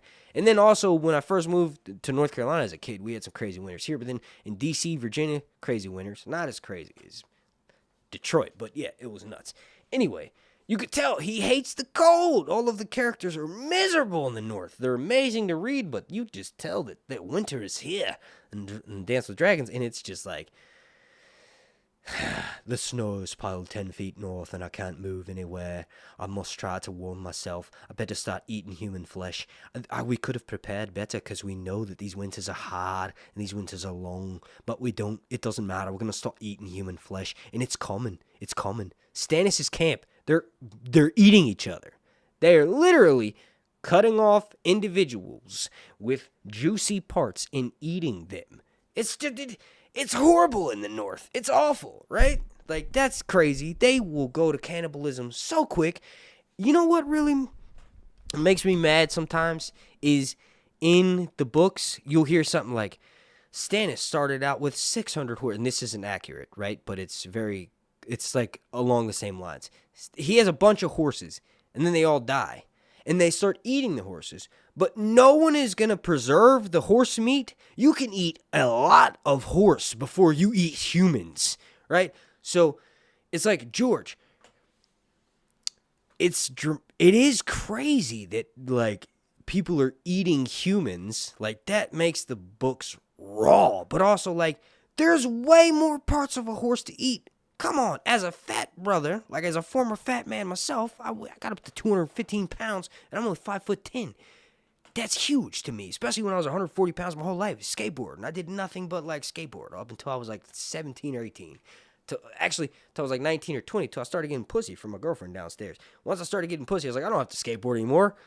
I got pussy. I got to stop. I started getting lazy. So then over the course of 10 years, I just got fatter and fatter. And then when I started doing YouTube, I wasn't doing nothing. I was sitting down all day making videos.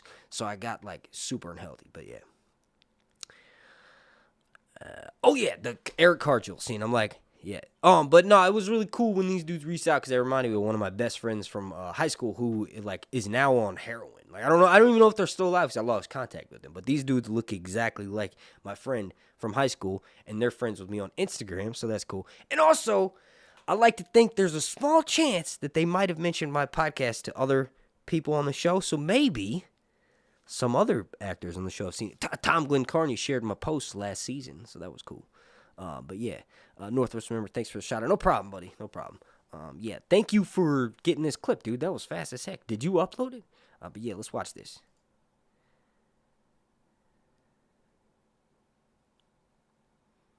That was another thing, too, is Emma, you freaking, I say it's like I'm talking to them directly, but no, the vulnerability this episode, the etherealness of a Targaryen princess is hard to pull off.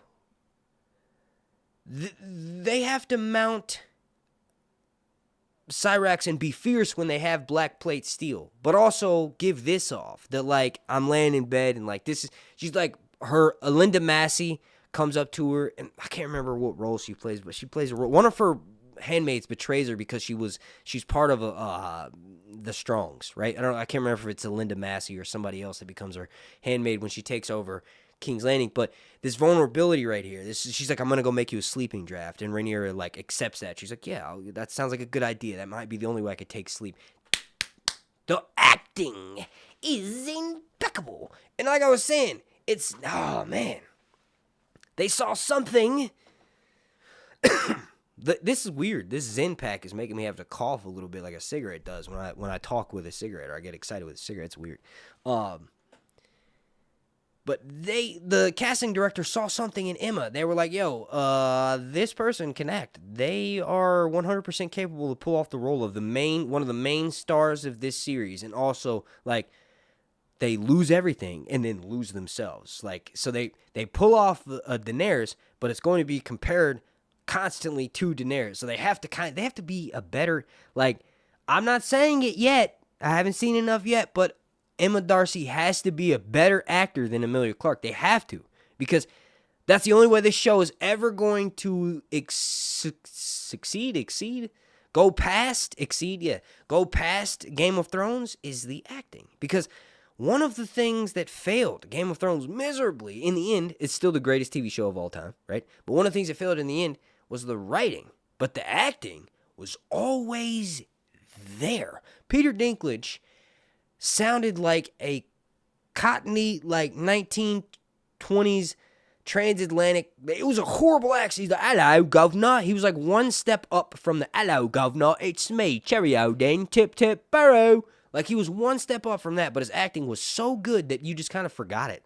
Like, I'm not even kidding you guys, dude. Like, until I listened to the audiobooks, I didn't understand what a good British accent was, because Roy Treese does so many. And yes, in the first 3 audiobooks, he sounds like a damn clown, the way he says certain names, and like he literally says Winterfall like 5 times, but then in the previous sentence says Winterfell, and it's like he doesn't even care about how he pronounces some of the names sometimes. It's very clear, but ultimately, the man won acting awards in British Acting Society for how well he does accents. Not related to A Song of Ice and Fire. He did like a one-man play on stage for like 6.5 hours playing every single character in the play. If you said that any other person did that other than an actor, you'd be like, oh yeah, you're insane. You're completely insane. Like Terrence Howard talking about 2 + 2 is 9. Whatever he said. He's dumb. Idiot. I can't believe people were trying to take that guy serious. He's stupid. And it's funny. It's funny that I'm saying that because he's a fellow light-skinned. He's more light-skinned than me, though. He's got like green eyes or some shit. But he's light-skinned. So I got to look out for the light-skins because we're black, but we're light-skinned. So we're picked on by black people, but we're also considered black by white people. So it's a hard world to exist in. But this was a dumb light-skinned motherfucker. He made us look extra stupid, bro. Like Drake, pedophile shit. It's not a good time to be light-skinned right now. You know what I mean? That's probably why my views are down on YouTube is because I'm light-skinned. They're like, this guy's light-skinned. We don't trust him. You know what I mean? Whatever. Let's go with the show.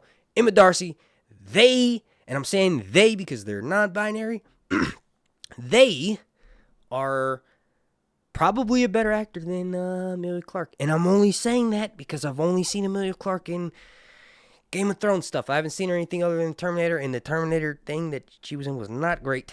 But she was in the Han Solo movie, and I thought she was pretty good in Han Solo. I gotta spit this in, pack it out.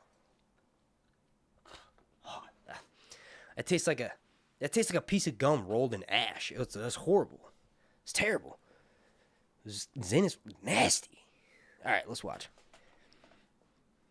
I need the sound, baby. Nice. Children are asleep. Can you guys hear this? Can you see this? Am I still streaming? Yes, to all of those. All right.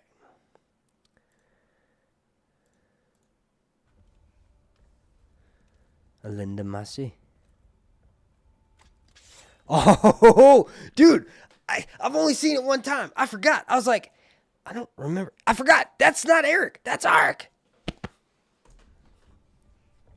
Believe me, I had no choice. I don't understand. Brother! Yo, did Arik survive the fight and then fall on his sword because of that? Do not do this. Look, I gotta skip the end to find out because I actually don't know that. And as a fan, it's bugging the crap out of me. I gotta. Dude, we don't want to see your annotations. You don't have nothing to do with this.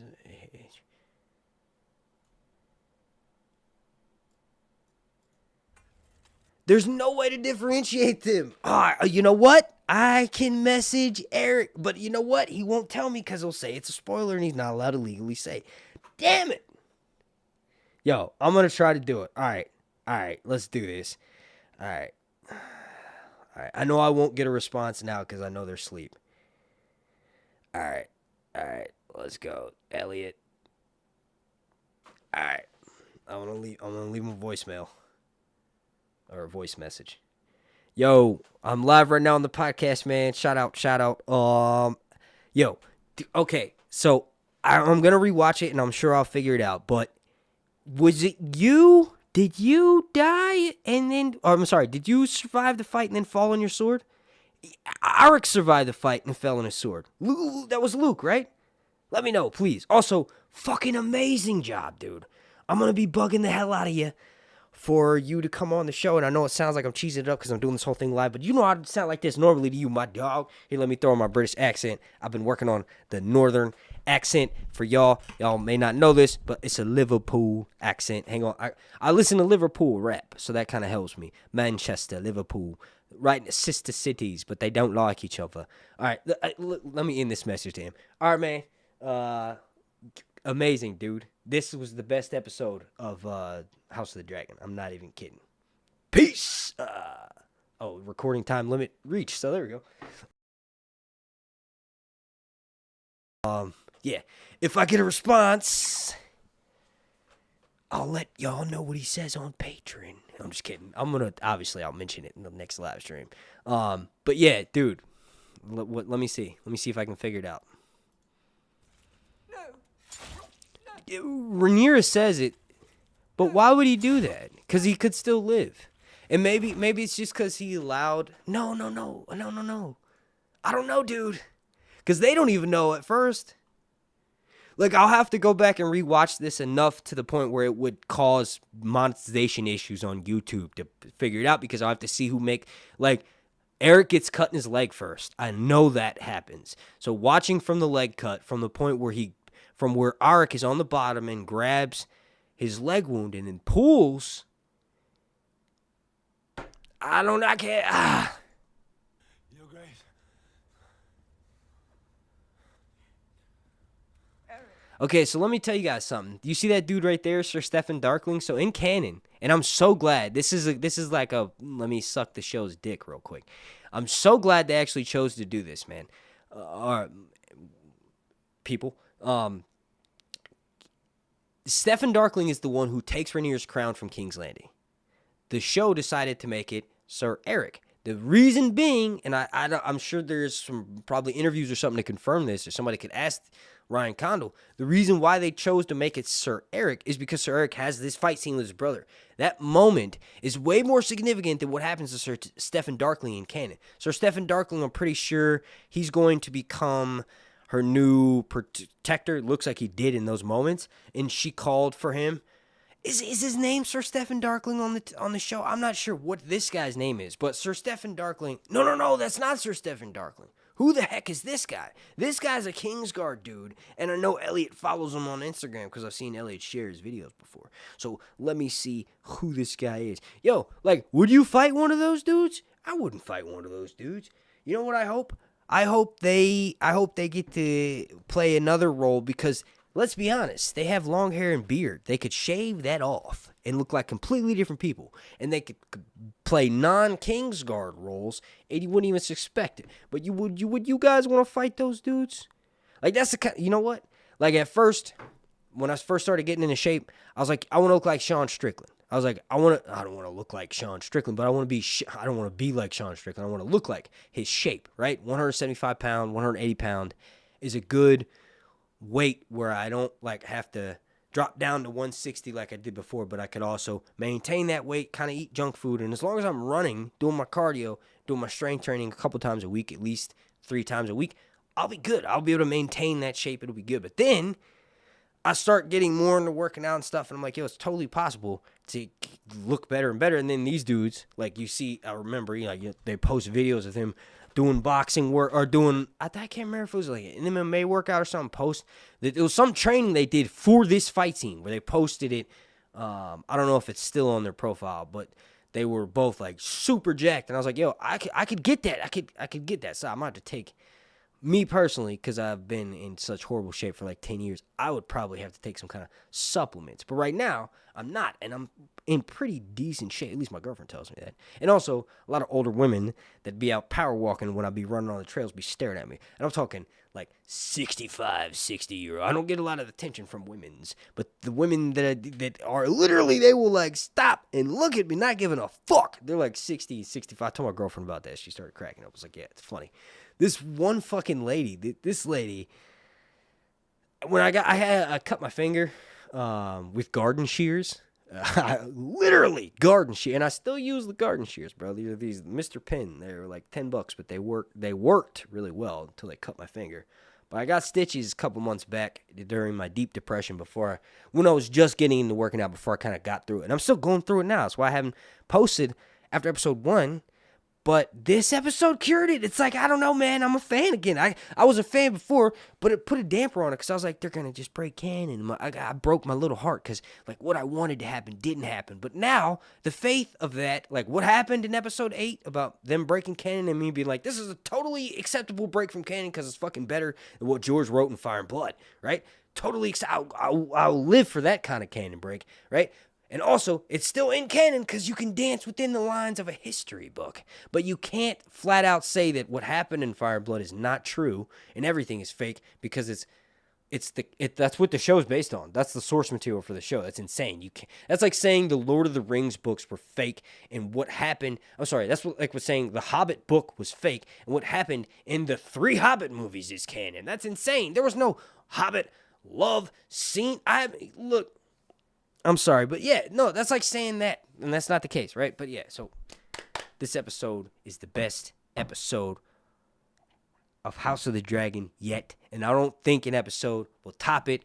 Obviously, we're going to get spectacular spectacles, and I'm a dragon whore, and I'll be sucking dragon cock, and also, I don't want to sound completely gay, I be fucking dragon pussy too, you know what I'm saying? You know what I'm saying? So, like, I'm going to be a fan for that episode. It's episode 4. It's going down, right? But this episode checked all of my boxes and then checked my asshole. Like, I didn't even realize I wanted that. But, like, it was like, yo, right there, right? Yeah, man. All right, yeah. Oh, what is the chat saying? Is that Sir Arik? Do y'all think that's Sir Arik? Bold statement, like it. Black fell on a sword, green died in battle. I think that too, Matt. You offered nothing. I think the same thing you do. Sir Laurent Marbrand, thank you. Main Bastard Kush. I haven't seen you in my chat before, man. I really like that username. Shout out. That's a really funny. That's just a random. It's like obviously Bud related, but it's just funny. I like usernames like that. Like there's this other person named Diku Ujiha, which obviously combined count. Well, is it? Obviously Naruto for Uchiha. But, yeah. There's a goddamn gnat in here. That creatine makes me want to kill all insects in my house. Like, I smash them. So, my office downstairs flooded in the process of trying to discover where the water was coming from, because it floods naturally from outside because of the gradient of the yard back there. And get this, we have an HOA. Obviously they suck, right? But in this case, it's kind of cool because we have a pool. So we pay $130 a month for the pool, and they cut our lawn, which is super tiny, but that's kind of cool, right? And then also, if we have a leak in our roof, they pay a portion of it. We have to pay for 20% of it, but they pay the other portion of it, right? So that's kind of a tight HOA, right? The backyard though is where you kind of see where they fuck you. They want us to pay $200 to have like a meeting where people would vote on if we can fix the problem. professionally, which would be having someone come out here and level the shit and grade it so that the water goes the right way, and then throwing in a French drain. They want us to pay for that meeting to happen, and then everyone in the neighborhood votes on that. And that, to me, along with the president of the HOA clearly skimming money, and I gotta watch what I say, because the dude kind of seemed like he was threatening me legally one time. He came by my house, and I told the landscapers, I was like, y'all need to get the fuck from around here, because they woke my kids up. Like, they came too early. We got new landscapers. I always tell the people when they come by, I'm like, yo, I don't care what y'all do, right? Do whatever the HOA president says, but do not come near my house before my kids wake up. If you do, it's going to be a problem, bro. I don't care who you are. You're making the noise outside my house. If you don't stop it, I'm going to beat the living out of you because my kids cause me so much pain and turmoil. And I can't. I have so much pent up frustration and anxiety. I lash out at people a lot more when I'm driving around. I almost get into fights a lot more often. And I feel like I'm more physically capable. So I'm a lot more dangerous. I'm just kidding. I'm being dramatic. But no, that partly is true. But yeah, so the HOA, like, that's an insane situation to me. So, like, the other part of it is cool, but the other part is like, yeah, I'll probably have to build a French drain myself. But in the process of trying to figure out where the water was actually leaking from, in this case, it wasn't raining. It wasn't coming in from the rain. It was leaking inside my house. I destroyed my office downstairs. And I don't know what made me want to start talking about that. But yeah, let's get back on track. Let's watch this clip. But yeah, Matt, I think the same thing. Wait, I don't know. I don't know if it's him or not. Forgive me. No. She says Eric. She says Eric. Your Grace.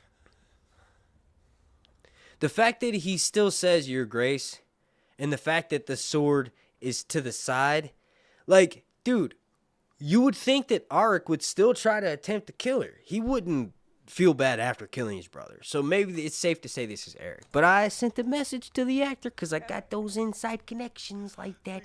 And I'll find out if he can legally tell me. Oh, dude. It'll be confirmed in the next episode because they're both dead. Well, no, they won't know. They won't know if he fell on a sword. You know what? That happened in canon. That was one of the tales. I think. Man, this fight scene is nuts, dude.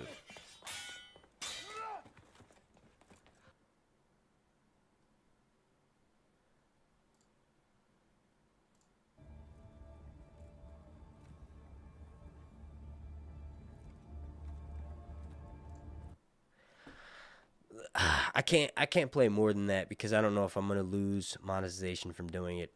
But yeah. Let's see what's up with the Cheezette.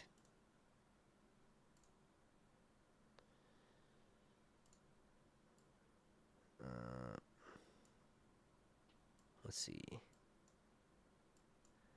I gotta leave it that size so I can read it.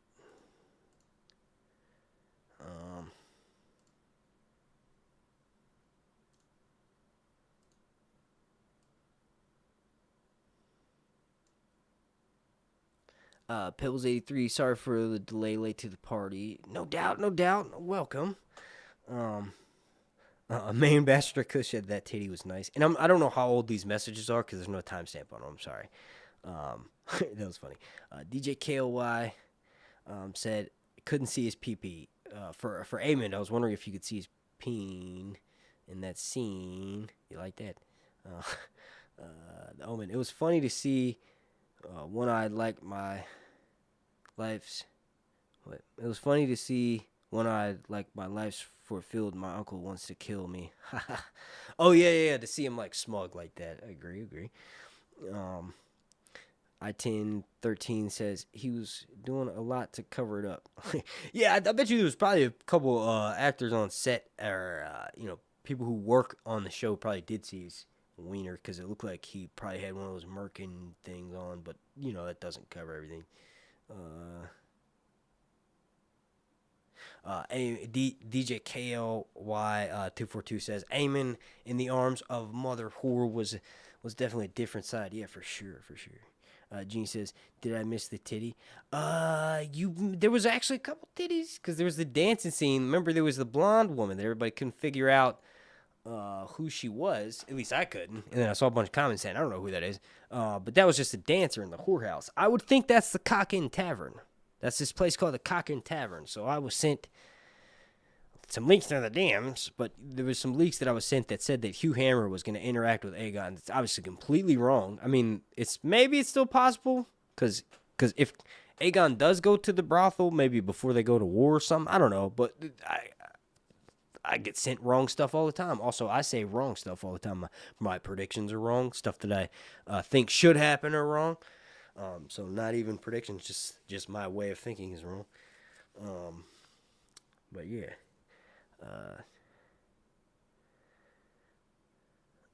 What was the... That's getting ridiculous. I know it's probably really annoying to listen to. I'm sorry.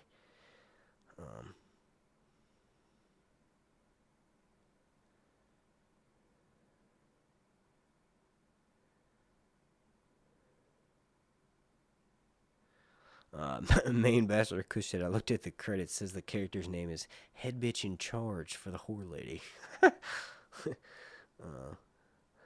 It's over 9,000. Zion said, this episode was really trash. Watched it 2 times already. My opinion remains the same. Is that? Did you really? Well, I guess we've been streaming long enough, yeah. Damn. Well, good on you, because I'm going to probably watch it another time before I make my video on it. But I know I'm going to like it even more. This is a classic episode. Last season, The Omen says, last season they kind of showed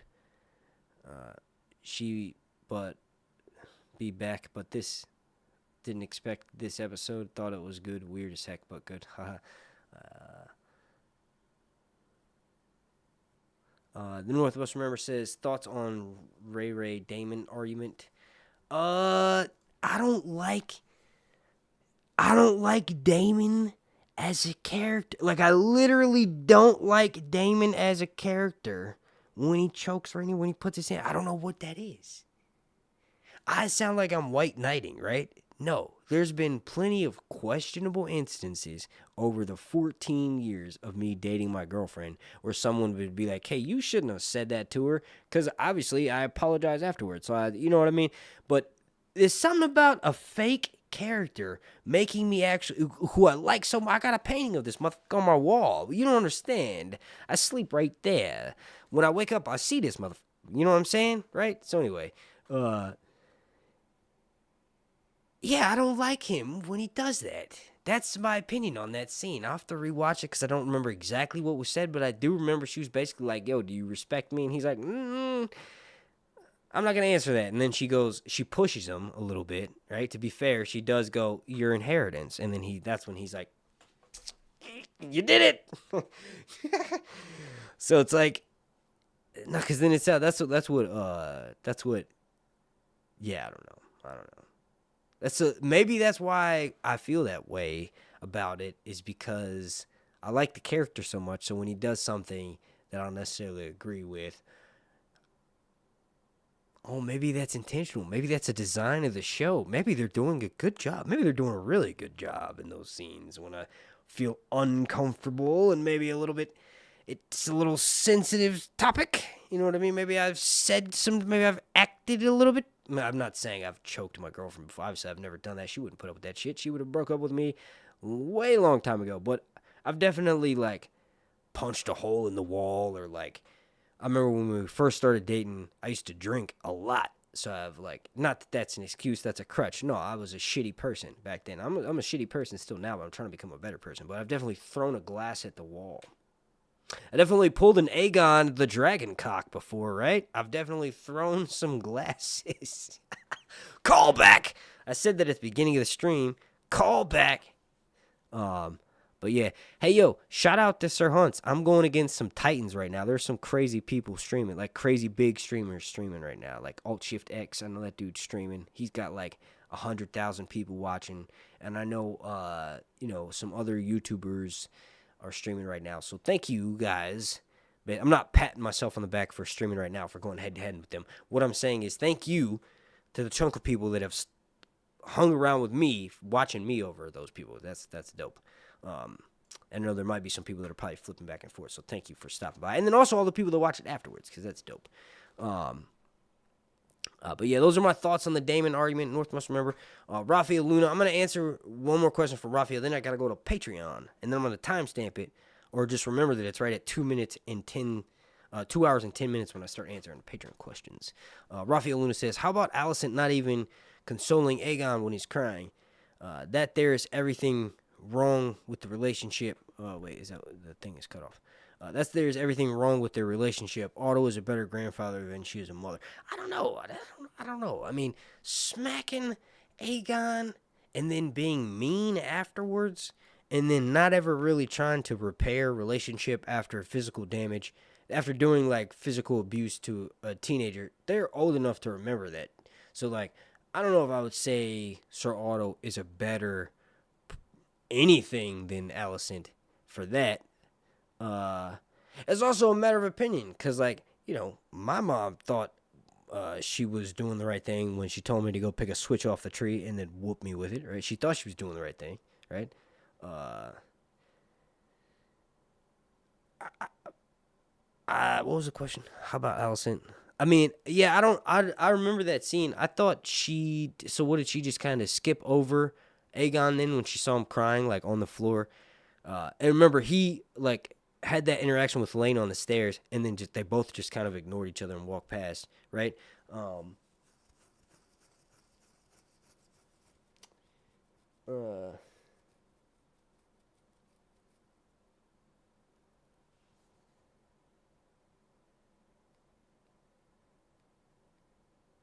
forgot what I was saying. Oh, no. Yeah, and she goes, that's when she goes to have sex with Cole, and then she, like, starts pushing him. She basically goes and bullies Cole some more. She's like, man, let me go beat up this punk.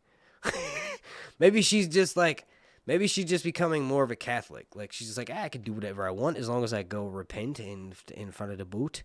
It's like, basically, as long as she goes and lights some candles, she'll be good for whatever sins she commits, like beating up King's guards. She does that because she knows he can't hit her back. Actually, you know what? She did that because Cole probably told her that's how Rhaenyra did it. Rhaenyra pushed. You know what? Claire has a thing for that. The director, Claire Kilner, that must be like some, like, mark she puts on these episodes, because she did the same thing with Rhaenyra in her episode. Rhaenyra pushes Cole. She takes his helmet off. She's, like, very playful. If Cole told Alicent, and that's just some show canon that's just never addressed, that's fucking brilliant. Good on Claire. I see why she came back for season 2 and then is also working on an amazing show like Fallout. Like I said, Fallout, this has never happened before, because it didn't happen with The Last of Us, and I like that show. It didn't make me want to play The Last of Us. Honestly, I had played The Last of Us before and thought it was boring. Right? Not enough action. A little bit too much high on its own horse. All the streamers that I watched when it first came out, I'm like, you guys, this game sucks. It's not that fun. The show was pretty cool. I liked it. Right? I definitely didn't think it was better than House of the Dragon season 1. I definitely think it deserved to get more viewers or whatever. That was a fluke. That's the video gamers. They, like, flopped the numbers somehow. I don't know how, but yeah. Book readers unite. We are the original nerds. People who play video games came afterwards. They don't like to read. No, I'm just kidding. I say that as I mention how I mostly listen to my books, but yeah, no.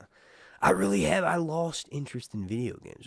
Grand Theft Auto 6 comes out, that's a totally different story. But I haven't even played Grand Theft Auto on my computer. That's how I play. I play on PC, but I haven't played more than, like, 2 hours or maybe 3 hours since I moved into where I live at now in the end of 2020. So that should show you. I made a new account. My girlfriend got an Xbox for, like, an entertainment system for the house, for the TV and stuff. And I made a new account because I downloaded Xbox had a sale, and it was like $10. So I got GTA, and then I paid for which is insane. You have to pay for online to even be able to access online, but on computer, I never had to pay for that. I bought the game. I paid $60 for the game. That's it. The PC is dope because I grinded a lot, but I also, you meet hackers, and they will just drop cash. They literally drop cash. You just go and pick it up. And, like, I remember one time, it's only happened like 3 or 4 times, but one time I got, like, literally almost 20 million or like 30 million, like close to 30 million. And that's when I bought, like, my bunker, and then I fully equipped out my bunker, and then I got a stash house, a warehouse or whatever, made, like, the max out all the cocaine stats so that I could actually continue to grind. I didn't just go buy nice cars with it. I actually did the responsible thing in the fake video game, but you see how intense it was for me? That's why I had to stop playing video games. I can't do that. I have 2 children. Like, I just imagine if I was a gamer dad right now, my live streams would be lacking because I'd be obsessed with video games for any of the free time that I had from when I wasn't with my children. Video games ruined my life. No, I'm just kidding. But yeah, no, like I'm getting back on track here. I'm not going to be interested in games probably again until GTA 6 comes out, and we don't know when that's going to be, you know? Next year? I doubt it. Rafael Luna Loyal Sorenson, thank you. Orlando Robles says, did we get our first glimpse of the shepherd? The guy yelling a curse on Rainier. That's why I didn't think he was the shepherd. I thought for some reason there was some weird what was it?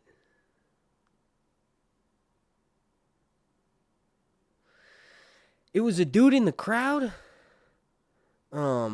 Like you were saying, but it wasn't the guy who said a curse on Rainier the Monstrous. Maybe it was that guy.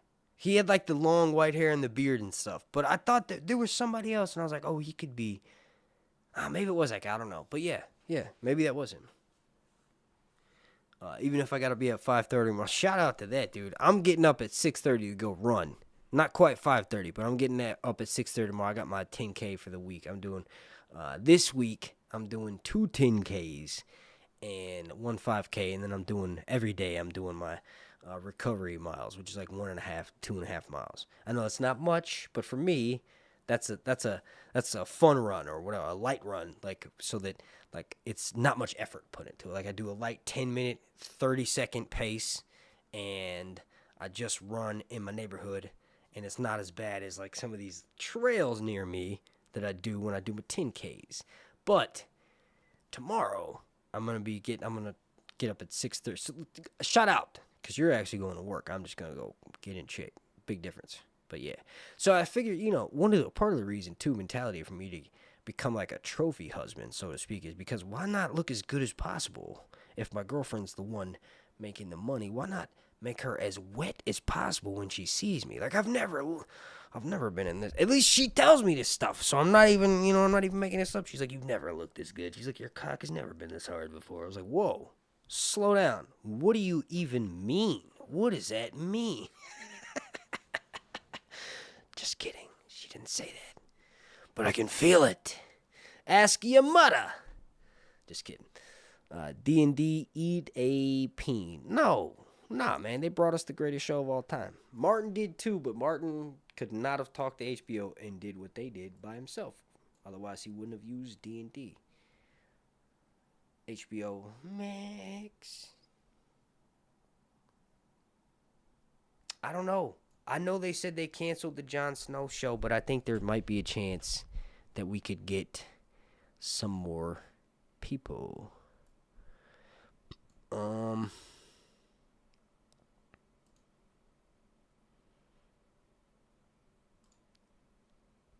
Let me bring some more leaked images up real quick. And then we'll do the promo for episode 3.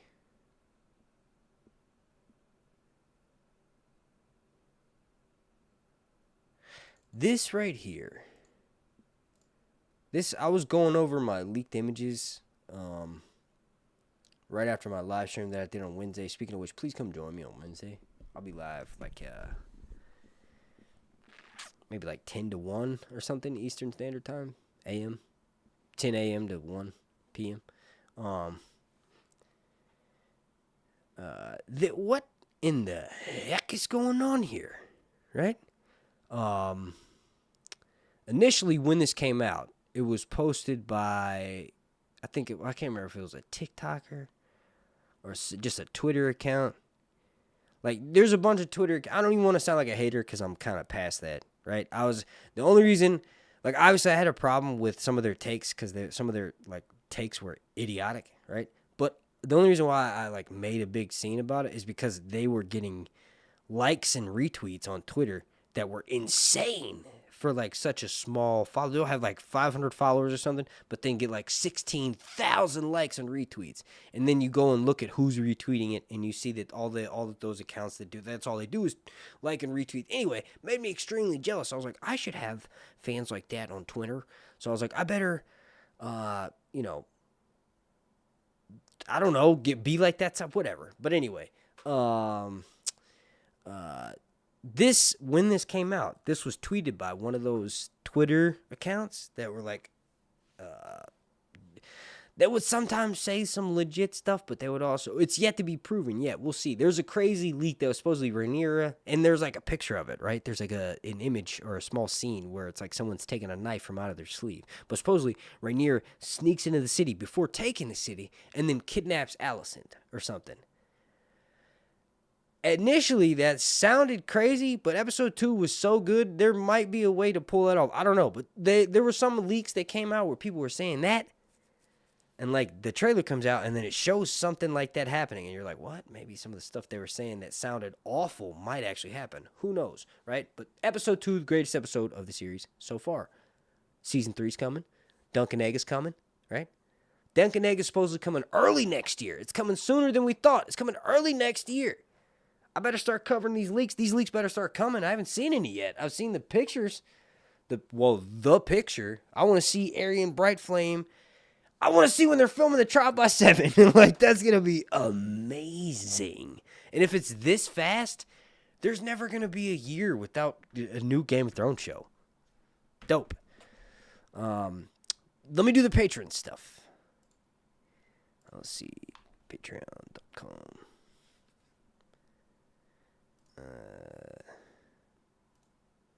Yeah. Oh, but supposedly, let me finish that up. What was happening in this image was the Twitter account said that these were people who snuck in to try to steal a dragon getting burned. So that's probably what's happening in that image.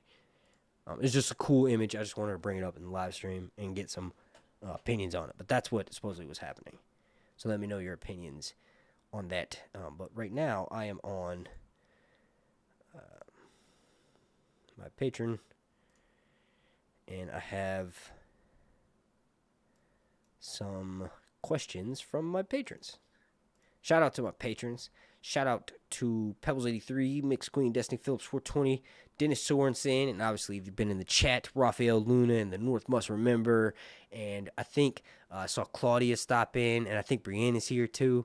So shout out to everybody. Dennis Sorenson says Alicent was about to warg. No question, but that was just his comment. Thank you for that, man.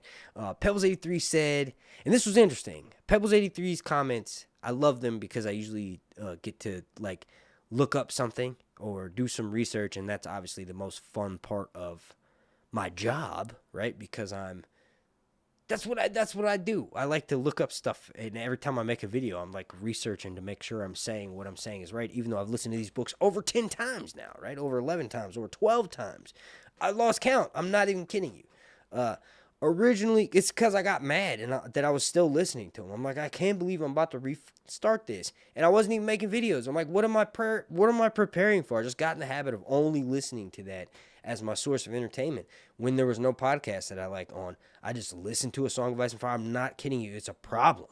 It is a problem that we don't have When's a Winner. Like, but we have these TV shows, and these TV shows are actually satiating the out of me, dude. Because I'm talking about this for 2.5 hours. I should be sleeping right now because, like I said, I got to get up at 6:30 go running tomorrow. But anyway, I love Pebbles' questions because usually, like I said, there's some, I actually have to think about it, right? She says, originally, shout out, thank you for being an executive producer, Pebbles. She said, originally I thought the end of the first episode was underwhelming, but after watching it like 3 times, I see why they ended it the way they did. It was definitely dark enough for me. Lennon's reaction was perfect because it held true to her character. My question is, thank you for that statement, by the way. She said, my question, did you like the twist of the writers changing it to Aemon as the one Rhaenyra wanted, not Aegon's son, who was the original target in the book, son for a son? Okay, so there's actually 2 parts to that, right? I don't know if you meant to do that. But I don't like the change of it being Aemond.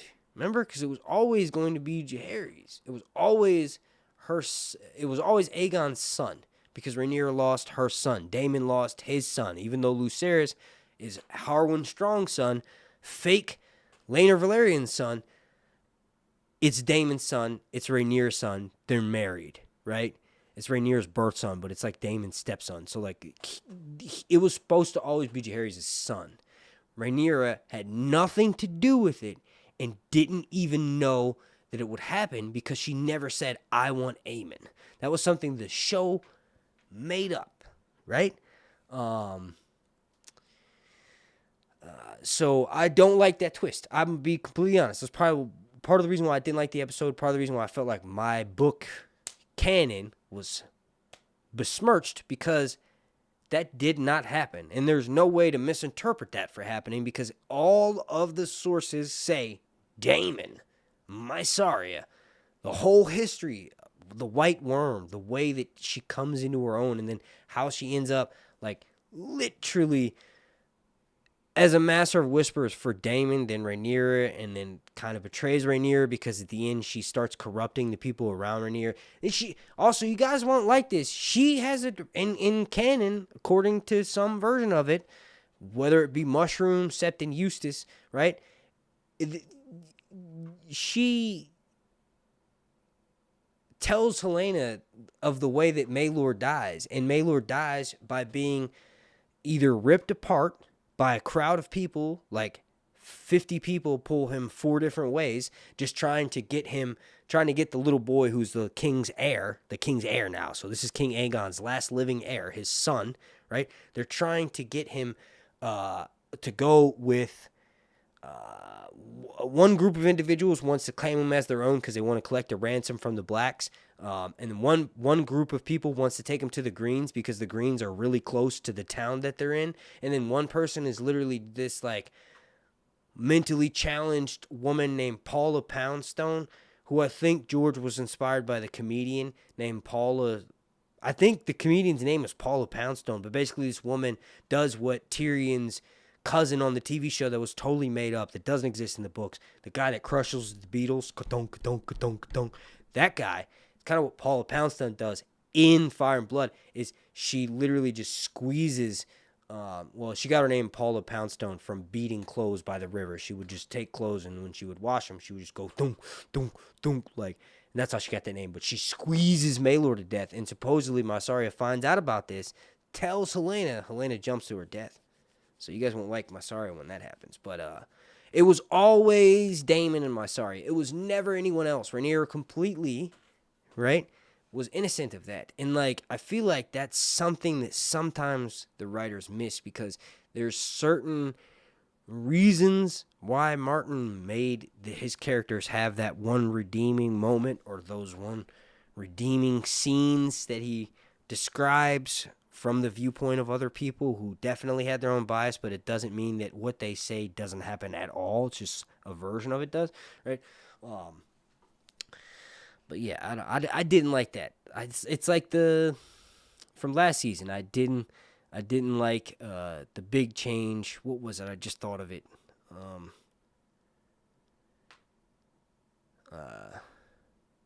It was something in episode Rainey's, the Mayleys busting up the floor, episode 9. I don't like that change. If it pays off, I will like it. I'll double back, and I will like it. I know I need to fertilize my plants. Why is it giving me that notification at midnight? That's not supposed to happen until whatever. Yeah, I didn't like it. I didn't like I said, I'll double back if the melee stuff pays off. If if we get a really good moment that, like, what I think most people think is that the shepherd was involved with the dragon bursting up the floor, and then that's when the shepherd loses his hand, and that's when the shepherd starts preaching against the dragons. The dragon is or the shepherd is somehow involved in that scene with Melees and the dragons, because what he does is convince people to go kill the dragons in the dragon pit. So it would be awesome if that moment, and they can still do it because it ain't happening yet, and it's not going to happen until after Rhaenyra's taken King's Landing and held it for probably a good season, a good chunk of a season, right? Basically, he convinces the people of King's Landing to kill all the dragons in the dragon pit. And what they end up doing is causing the dragons to spaz out, break their chains, fly up, crack the dome. The dome comes down, kills all the people. The people kill several dragons. There's this one dude who's known as the Warrior, and he supposedly beheads a dragon with an axe, which is insane because dragons' skin and bone, well, their hide can reflect arrows. We saw that in Game of Thrones, and I think we've seen it in... Anybody else get nervous as heck for some reason with Bela and that crossbow when she was near Jacaerys? I was like, why is he turning his back? I know he has no reason to mistrust her at all, but it was mischievous. And I think that's like... She's intentionally told, the actress Bethany Antonia is told to give off those vibes because she's Daemon's daughter. So it's like, you got to be dangerous. But did anybody else get nervous as heck? Let me know in the chat. And then I just scratched my butt cheek. It's real sweaty. I've been sitting here for a while. I should probably stand up. Let me stand up. Point my camera up at me. That did absolutely nothing. Y'all just look at my midsection here. Jump on it. You know what I'm saying? You know what I'm saying? But yeah, no. What was I saying? I see why people get frustrated. I understand that.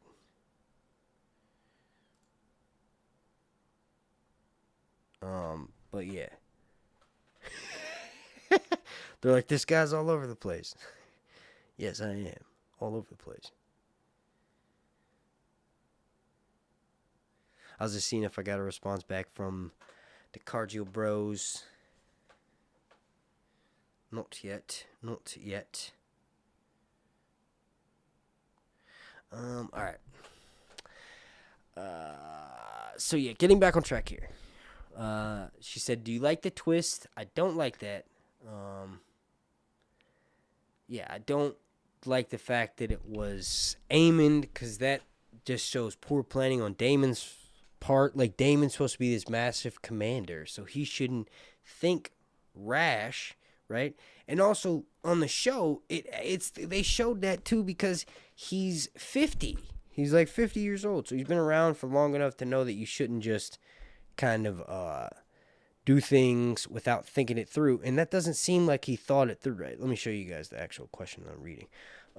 It doesn't make sense that he thought that through because clearly he didn't. Like, he just was like, hey, I'm mad, let's go do this. You know what I mean? To me, that doesn't make sense. Like, he should know that Aemond is the most skilled warrior. He saw him practicing in the yard. He knows that all he wanted to do was fight.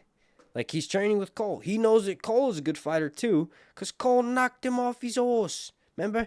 Sir Crispin, was it? Y'all know I sound like Daemon. People told me I sound like Daemon. They say it without even me trying to sound like Daemon. So that's how I know I sound like Daemon. The Northwest Member says 100 likes are passed. Heck yeah, dude! I haven't got 100 likes on a live stream in years.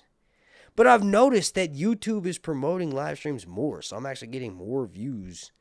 I got more views in season 1 on my live streams, but I'm getting more views on my live streams in general when the show's out, because YouTube seems to like format them better. I think promote them more. I don't know. But yeah, so that's cool. I wasn't a big fan of it, but that was just because, you know, I was so stuck on like the way that George wrote it in Fire and Blood was so perfect, and there's actually little debate about it. In the context of, like, you can't decide on which version of events is true. There's little debate. You know that Daemon and Mysaria work together to hire 2 people named Blood and Cheese. And you know that their real names are lost to history. And you know that Blood was caught, just like in the TV show, trying to exit through a gate with Jaehaerys' blood in a sack.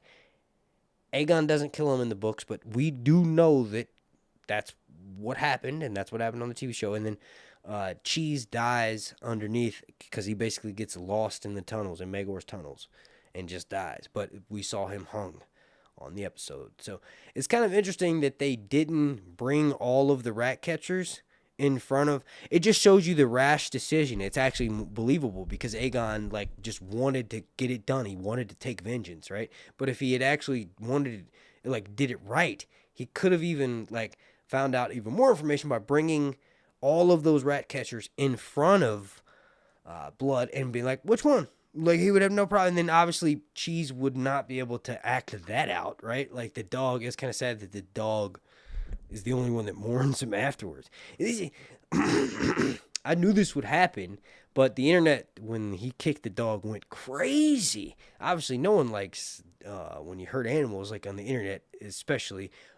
John Wick movies. Isn't all those movies because someone hurt his dog? I hadn't seen them, but I know that that's what the first one was about. It's Theon hurt his dog or stole his car or something, and Theon, literally, the actor, Alfie Allen, stole his car. I watched the first 30 minutes and I was like, all right, this is for people with way more patience than me. I don't know, I just couldn't get into this.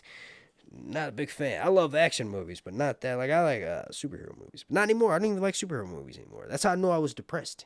Also, Marvel superhero movies suck ass, and they have ever since the last Spider-Man. The last Spider-Man movie was the last decent one. Even the Doctor Strange one was weird. It was really weird. I was like, this is kind of out of the. It was decent, but it wasn't It wasn't the last Spider-Man level, Spider-Man 3 or whatever the hell with Tom Holland. It wasn't that level good. So I don't know what they're doing with Marvel, but I don't.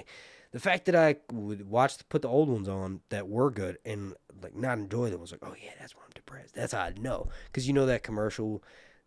If you're my age, there's a commercial used to come on. There's an animated character, and it was for Prozac or something, but it was basically do you not enjoy the things that once made you happy? And anytime I think I'm depressed, I always ask myself that, and then I go, I can't really answer that. Let me physically do it. And then I go jack off, and I go, oh yeah, that was fun. I enjoyed doing that. I love doing that, right? So that's how I would always tell myself, yeah, I'm not depressed. I'm good. Then I actually figured out, no, I am. That's why I'm being mean to everybody around me. I don't enjoy anything anymore. It's because I can't figure out how, because I don't. Literally, it's because I wasn't doing hard stuff. I wasn't going running. I smoke so many cigarettes, and I've never been able to run. When I was a kid, it took me 10 minutes to run a mile as a kid, right? That's no smoking cigarettes. You have to do the physical fitness test in health class in high school or something. You had to just run a mile or something and do 10 push-ups, something stupid. But I've never been able to running. I'm skateboarding, because skateboarding is cardio, but also you ride. Eventually, once you're done putting in the strenuous movement of pushing with one foot and then balancing with the other one on the skateboard, that's a lot. But eventually, if you're going downhill, you pop that back foot on, and yes, it once those muscles are developed, it becomes second nature, and it feels very little effort, like running now is to me. When I do, I say it like I'm some expert runner, but when I do 6 miles, I felt like I've done it 5 times now, and I feel like every time I could actually probably run a mile more. And the most recent time, I felt like I could actually run, keep going for maybe another 30 minutes, which would have been 2.5 miles for me, right? So, I don't know. At least, I usually run 3 miles in not under 30 minutes, not yet, but my PB for 5K is 31:20 something. I haven't been able to break 30 minutes yet, but I know after running 6 miles, I'd probably run those next 2 miles at 12 or 13 minute pace. So I would slow down to that much, but that's what fixed it. That's when I was oh yeah, I'm just happy. This is the best time to be around my children, even though it's also the worst time to be around them. Because of how they are, it's also the best time. It's beautiful. It is hard, dude. Whatever. Y'all aren't here to hear about that. Y'all are here to hear about this TV show. Talk about this TV show. All right. Oh, yeah, Patreon. What the hell am I was looking for something to talk about. Yeah. So thank you for that comment, Pebbles83. Hopefully I answered that. Anybody else, my patrons that are watching this now or watching this afterwards, please submit questions for any tier. It's any of the tiers. I had $1, $2, $3 tiers open at one point, but I closed those. So now the minimum tier to join Patreon is $5. And I'm going to be completely honest, I haven't been active over there at all, but that's about to change, obviously, because the TV show is on now. And then also there's rumors, well, not rumors, but the Dunkin' Egg is going to be out early next year. So I would assume like by spring of next year. And then also we're going to get leaked soon here too. So we'll have plenty of stuff to talk about. It's kind of hard to make content for videos on YouTube and Patreon and stuff when I'm just talking about this. I feel like I'm talking about the same thing all the time. But this next one's from Miss Queen Disney Phillips 420. Thank you for being an executive producer. You get kind of weird in the DMs and the messages sometime, being very sexual with me. And while I do appreciate the compliments, I am a married man. I have no wedding ring, but there's a ring there. I'm a married man. I'm just kidding. Thank you for your patronage. She says, well, hello there, Governor Slim Buffy. You know, I actually was going to look that up. What, obviously I know you're talking about Buffy, BVS, but what, the governor is like the villain from season 2, and he turns into a giant worm creature. And when does Buffy when is Buffy not slim? Is that some sort of a joke? That I haven't seen Buffy in years, obviously, so that's not fresh enough in my head to get that joke. But anyway, she says, we see you. And she says, question, is Arax Syrax's kid? This is an awesome one because I kind of talked about that earlier and I forgot to finish my thoughts on it. But she says, is Arax Syrax's kid? I know the dragons feel the emotions of the rider, but it seems like Syrax is mourning not only for Rainier and Lucerys, but for Arax. It does seem like the dragon is always the emotions of the rider. Whatever it is, the younger the dragon, the more time they spent with the rider, the better in tune with they are. So that's probably what that is, as far as what you're seeing with how Syrax is reacting to Arax in Lucerys' death. And then doesn't Syrax sniff a piece of Arax's wing when Rainier first lands, and then she lets out a cry and stuff. And then also Daemon's angry in this episode, and when Daemon leaves on Harrenhal, you hear his dragon. I think Paula said that Paula Fairfield, the sound designer, she also follows me on Instagram. I follow her on Instagram. I actually have an interview with her up on here on YouTube. Really cool. She worked on almost every TV show that I've loved and almost every movie that I've liked for the past, literally since I met this woman. It's insane how much work she does on the most amazing shows. I'm not even joking. I'm literally not even joking. Almost every show that you've heard me talk about, she's done the sound designing for it, so that's fucking dope. But anyway, she said that Syrax, or the sounds that she came up with for Caraxes, was that of a cokehead frat boy or something like that with a deflated nose or something. So Caraxes sounds weird. It sounds like a wet, like a dolphin or something. It's but you saw it was reacting. It was angry the same way Daemon was. It took off doom, doom, doom, stomped out, threw a tantrum, screamed at nothing. It was at home. It was at Dragonstone. It was probably hunting. There was no chains on it. Caraxes had no reason to be upset. It was clearly reacting to Daemon's emotions. So yes, for sure, dragons react to their emotions, reactors. But Arax is Syrax's kid. That's something that was the interview thing that I was talking about, where they said that, and Helena was or Fia Saban was no, that's probably Dreamfire, her dragon's kids, Daenerys' dragons. Or, oh wait, you're asking something different. Is Syrax? I think so. I think it's insinuated, because Syrax is a female dragon, so it has laid clutches of eggs. And Arax is young enough that it was put in Lucerys' crib. And that's actually what confirmed Lucerys to not be a bastard in a lot of people's eyes, that its dragon hatched, grew up, and then Lucerys was able to mount it.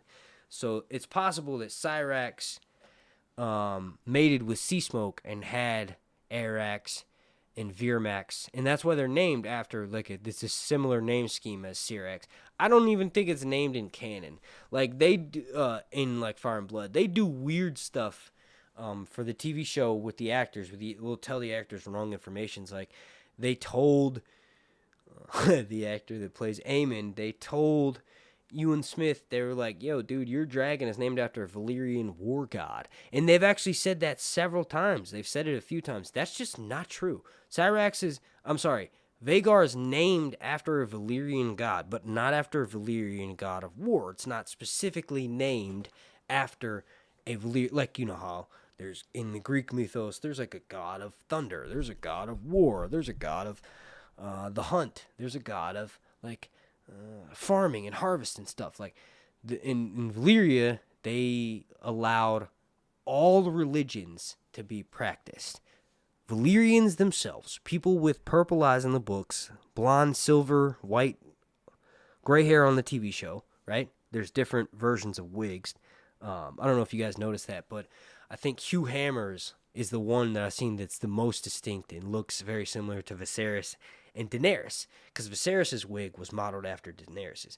I don't really care about props and stuff, but I just thought that was cool because Daenerys and Targaryens in the books, actually, that's one thing they can do on the TV show, is some of them have more golden blonde in their hair, like Aegon. Aegon has like a yellowish blonde to his hair, and even when it's washed and he's not unkempt anymore like he was in season 1, he's kempt now, so he washes his hair, you still see it has more yellow and like golden to it than Daenerys or say Rhaenyra, whereas they have more of that silver. Daenerys is like a silver kind of look. And then also same with Silver Dennis. Silver Dennis is described as having like a silver style of hair. It's still Valyrian, but it's just there's different aspects of Valyrian hair. You can have Corlys has the gray silver too, but it also looks different because his hair is a different texture. Obviously he's black, right? But his hair is different than say Laenor's. Laenor's has a little bit more of the gold into it. One thing I do wish they did with Rhaenys, I'm over it now, right? They would have had to do it in season 1. Now it's just like they could say her black hair turned to gray, but she was supposed to have all black hair, with a streak of silver. Is it? Let me look that up because that's like really embarrassing. I should know that. Yeah, all black with a streak of silver. Yeah. So they could have kept that for the TV show, but they didn't. I'm over that. It was just to show you that Targaryens, it's possible for them to have black-haired children, right? But you're gonna see that through Adam and Alan, because they have black hair, and Adam's gonna ride a freaking dragon. But also, it made more sense for Lucerys and Jacaerys and Joffrey to be accepted as Rhaenyra's bastards because it's possible for Targaryens to have black-haired children. They did with Rhaenys, who rides Meleys, who's confirmed. There's no question about her parentage. I believe her parents are Jocelyn Baratheon, who's half Targaryen, and then her father, half Targaryen, half Baratheon, and then her father was Targaryen, was Balon the Brave, the Spring Prince. No, her father, Balon's heir. Yeah, her father, Rhaenys' father is Balon.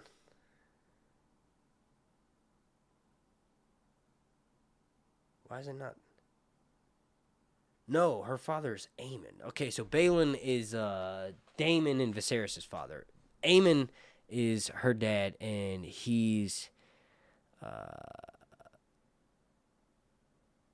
I don't know how he dies. I forget how he dies, but he's the original heir. That's why she was chosen at the Great Council, and then her son Laenor was offered up as an heir because he was, like a legit male heir.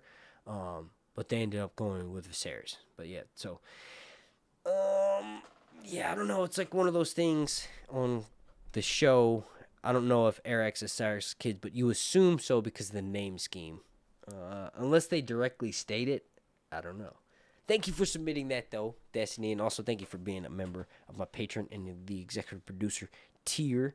Let me see. Hopping back in the chat. Let's see. Where is the chat? Man, my butt cheeks itch like crazy.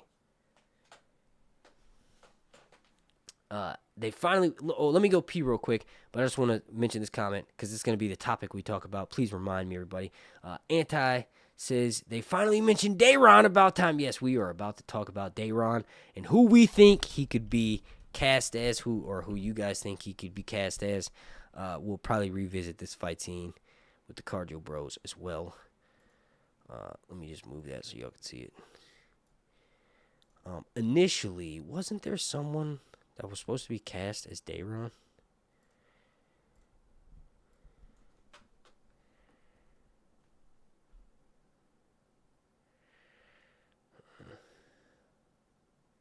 I thought there was like some young dude that they were like, oh yeah, this has to be Dayron. I remember there was a million people that was offered as jokes, obviously. Hi, look, one of my thumbnails popped up. That little kid right there. Right there. You know what? Let's watch one of my videos. Oh, I can't wait to put my intro back in. You know what makes me really sad? I'm going to get real with you guys for a second. Iskos Dawar. You know what makes me really sad? My son used to hear that, and his face would light up. I say my son specifically because at the time when season 2 was out, my daughter was only a few months old. She was like 4 or 5. So the show started. It came out in August. My daughter was born in April. So she was literally just 4 months old at that time.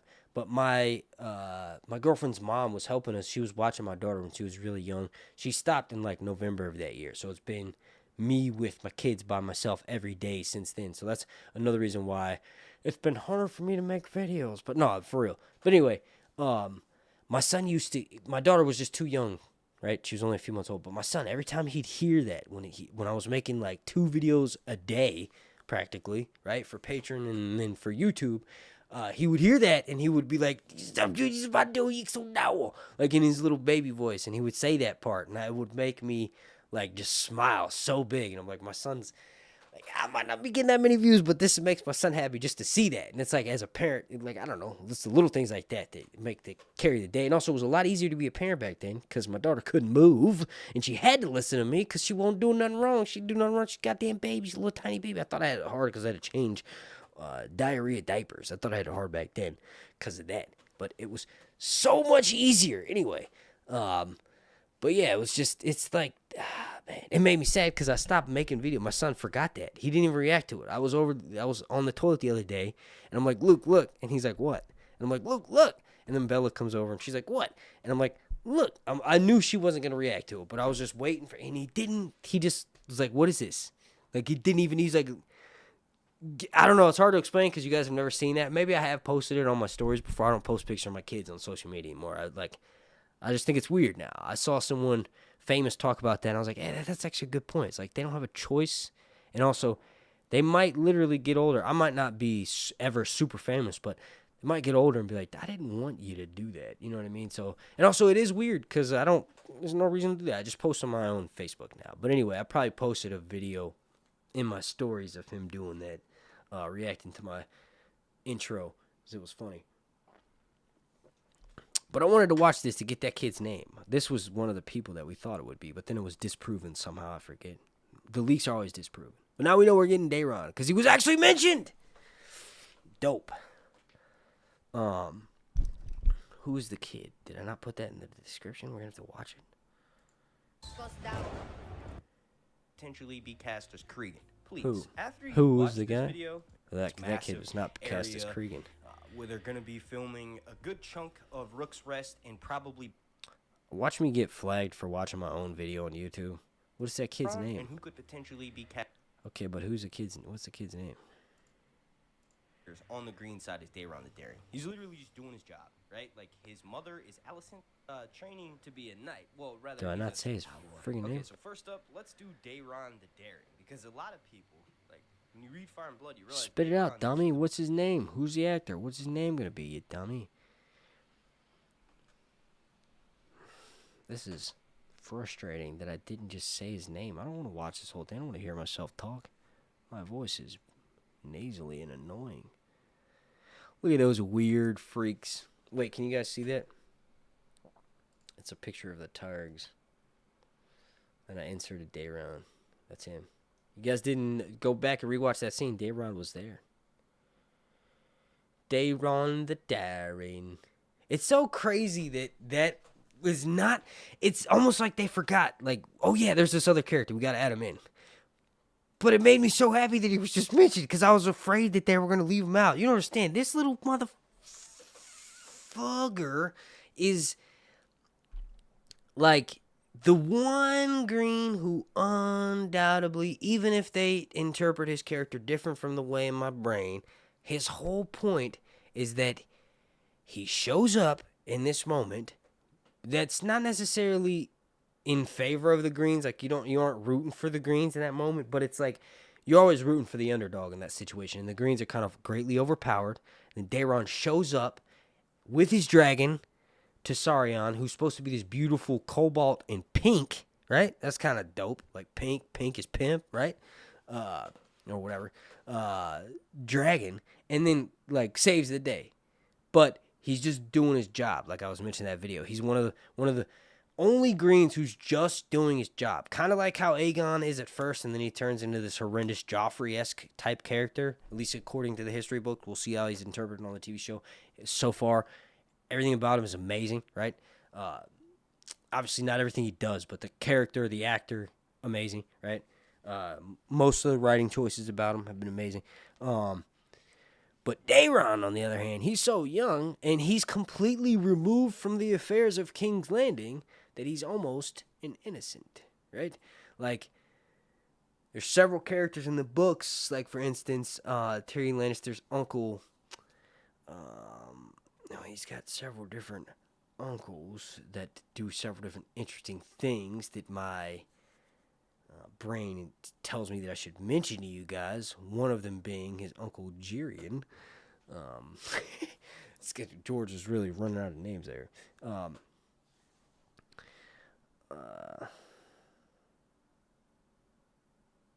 What was I about to say? Or the point that I was trying to bring up by mentioning that.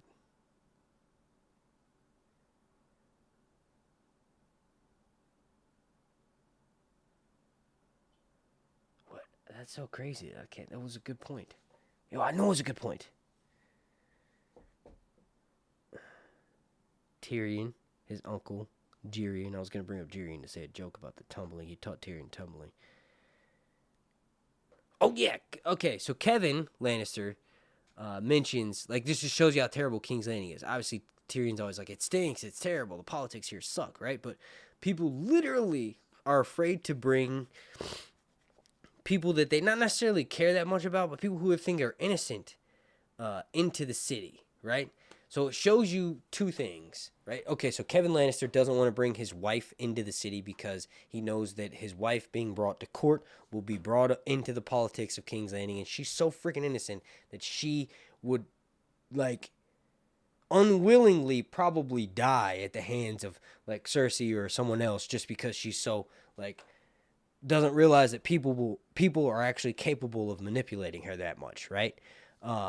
Another instance would be Taim Merryweather, one of Cersei's handmaids, is kind of apprehensive about bringing her son into the city because he's away, and like Cersei wants her to bring him in to the city to be friends with Tommen. She's not that apprehensive about it, but she's almost like, "Are you sure that's a good idea?" Because he's such a little boy, like he doesn't know, you know. But it just shows you that characters like that have the potential to be the favorite, and that's kind of what I was getting at with Daeron. Is Daeron's removed from the politics of King's Landing, so when you read the books, you get this sense of King's Landing being like this terrible, awful place. So anybody that's not associated with that, like Arya, and oh yeah, I was gonna say Ned Stark is so innocent. He thinks he's so dumb, but it's also innocence that he thinks it's a good idea to bring his daughters to King's Landing. Right? And he's going to bring Breanne, too. Breanne is like, yeah, Bran's his second-born son, technically third-born Jon Snow, but we all know Jon Snow's not his son.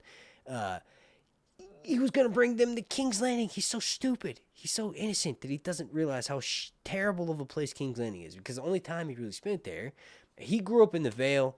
He grew up on the campaign for Robert. So all over Westeros, down in Dorne, right? Just doing different things. He never spent politicking time in King's Landing. He shows up in King's Landing to lift the siege, and he just strolls in to Jaime Lannister sitting the Iron Throne. Like, the scene of Tywin walking in... Wait, no, because that actually happens to Tywin. That's just a few... There's like 3 different scenes in the books. Or there's 2 scenes in the books. One, I think... I'm pretty sure Ned's horse walks into the throne room. Like Ned walks into the throne room on his horse when Jaime's sitting the Iron Throne holding his sword, right after he's killed the Mad King. The Mad King's body's like on the floor. Then Tywin walks into the city the same way on his horse, the throne room, after the Battle of the Blackwater, and his horse poops on the floor. I think that actually happens in the books. And then they do it on the TV show, so I'm confused about that. But The idea is that people removed from the city have a greater chance of being more likable. Mixed Queen Destiny Phillips 420 says, I noticed Helena's... I meant to move the chat so I can read the whole question. Destiny says, I noticed Helena has a new necklace and lots of chains. Do I have a snapshot of her from this season? Hang on, I should, from the trailer. But if it's from this episode. Did y'all hear that fart? Could y'all hear that fart? I just farted. Because I know when she tries to... Remember, she tries to give the necklace, the silver necklace, and then Blood steals it. Or Cheese steals it. She has a new one, though, you're saying. I haven't seen that. I'll have to check that out. But you said it has lots of what? Oh, a new necklace with lots of chains. I'll have to check that out. Rafael Luna says, I always thought Dayron would show up till... wouldn't show up till third season for now. They just drop his name, so we know he'll be introduced to the series and know lots to watch for Nova's existence. Yeah, they'll definitely be like, what? Like, if they haven't read Fire and Blood, they'll be like, what? Who? There's another kid? Because it's so crazy to think that there's someone who wasn't at their dad's funeral, who wasn't mentioned until now, and who also rides a dragon, and is not mentioned when Damon is literally thinking, but that's also kind of how he should, slightly, how he shows up in the books, is he just pops up. It's like you hear about Rhaenyra, you hear about Alicent and Viserys having a son named Daeron. He just doesn't really do anything until all of a sudden, I think it's like in the Rhaenyra triumphant chapter. It's like in the freaking, where does the battle happen? Where he's basically, like I said, his introduction is showing up at a battle in the last second and greatly overturning the odds. And then he kind of does that again and goes out a horrific way. He basically burns to death in his sleep. Like someone lights his tin of fire and he burns to death. But his dragon fights on without a rider and doesn't really know who to attack. Starts attacking the good guys in the bed. It's friends and anyway, it doesn't know friend from foe. But yeah, I don't know. He's a good character to bring in. But yeah, season 3, that would have been crazy to me if they had waited till then. Crazy description says, damn, episode 4, get here already. I'm ready for some dragon freaking action. Agree. But actually, no, I don't agree. What am I talking about? I loved episode 2. I can wait for episode 4. The longer the show's on, the better. For me. But also for, like, fans, because we like this. And it took 2 years, dang it. Took 2 years. John Ross says, what's up, Sir Hunts? What's up, man? Crazy description says, oh, damn, Mark is still alive. Yep. We're 3 hours. Wow. I thought I was still... I swear to God, the edibles are gone. Or the edibles are good, and I'm gone. Zooted, because I thought I was still at 2 hours and 20 minutes. Y'all remember that in the live stream when I was like, how long have we been streaming? 2 hours and 20 minutes? I might not have even said that out loud, but I thought it's been 40 minutes since then. That's funny.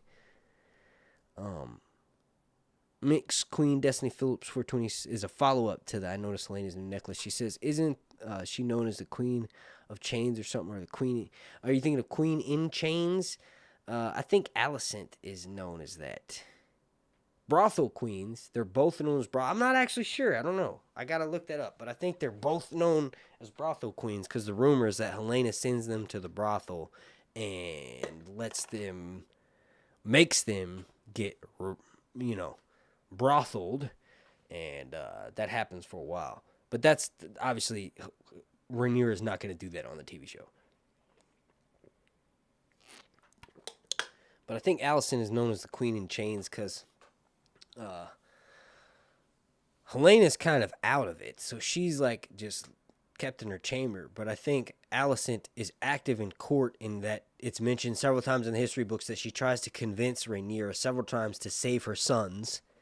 And she's kept in chains in the Red Keep, kind of. I think. I don't know, but I gotta look that up. Julia Dawn says, I think Helena was embroidering Aegon's funeral shroud in the first episode when Alicent came in. The room tonight, Helena handed it to her. Oh, really? I need to look that up too.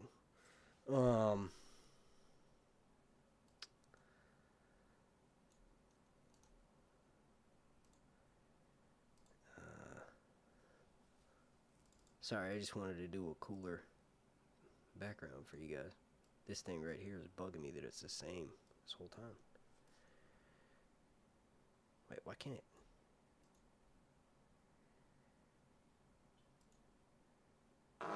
Wow, that was a crazy fart. You guys had to hear that one. I lifted up my butt cheeks for that one. Lifted up my butt cheeks for that one.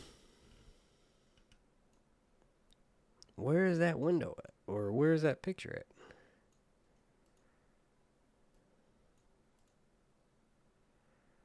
Oh, that's the window capture. I'm a dummy. I was like, yo, why is this not popping up? Anyway. I'm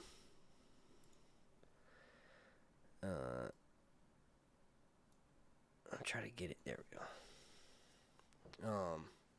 But wait, now it's not gonna pop up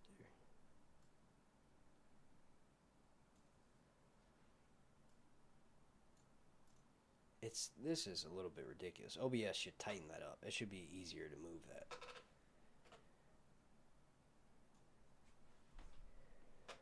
Yeah, Julia, that's interesting. Julia Dawn, I need to check that out. Jason CK says, I think they did a good job. Or Northwest Remember says, I knew we'd hit 3 hours. Hell yeah, dude.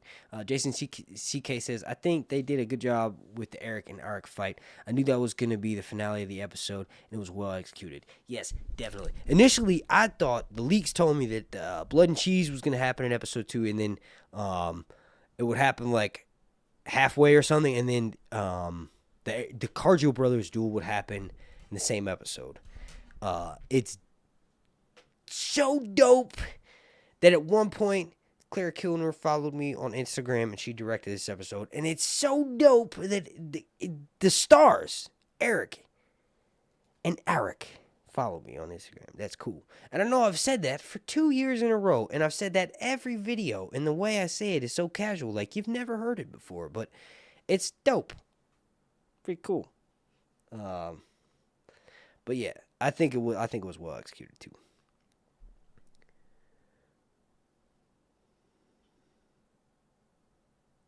Julia Dawn says, what happened to the scene of Allison and Helena running through the crowd from the trailer? When was that? I don't remember that.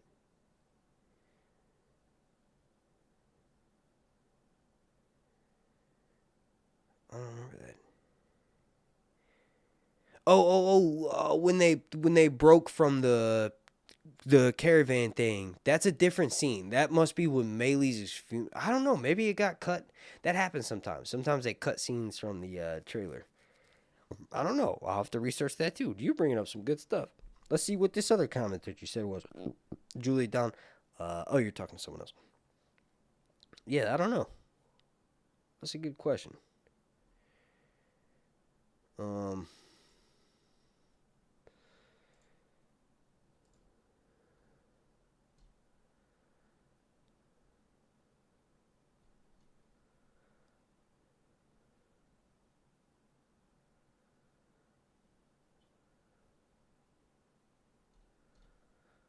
I'm just scrolling the chat back up to see if I can, if I missed any good comments or anything.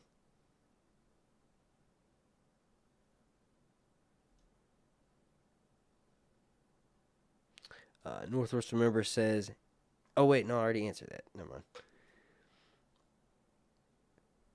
mind. Main Ambassador says, bro, ain't want to wear that itchy ass wig. He commented on what I was saying. Adam and Alan's hair looks different, and Adam, the character is playing Adam, maybe has less leeway than Alan because Alan was on Mother. Abu Bakr Salim, he was on Mother. He played father, opposite of character Mother, who's going to be also on House of the Dragon, playing an Aaron, Lady of the Vale, the show called Raised by Wolves.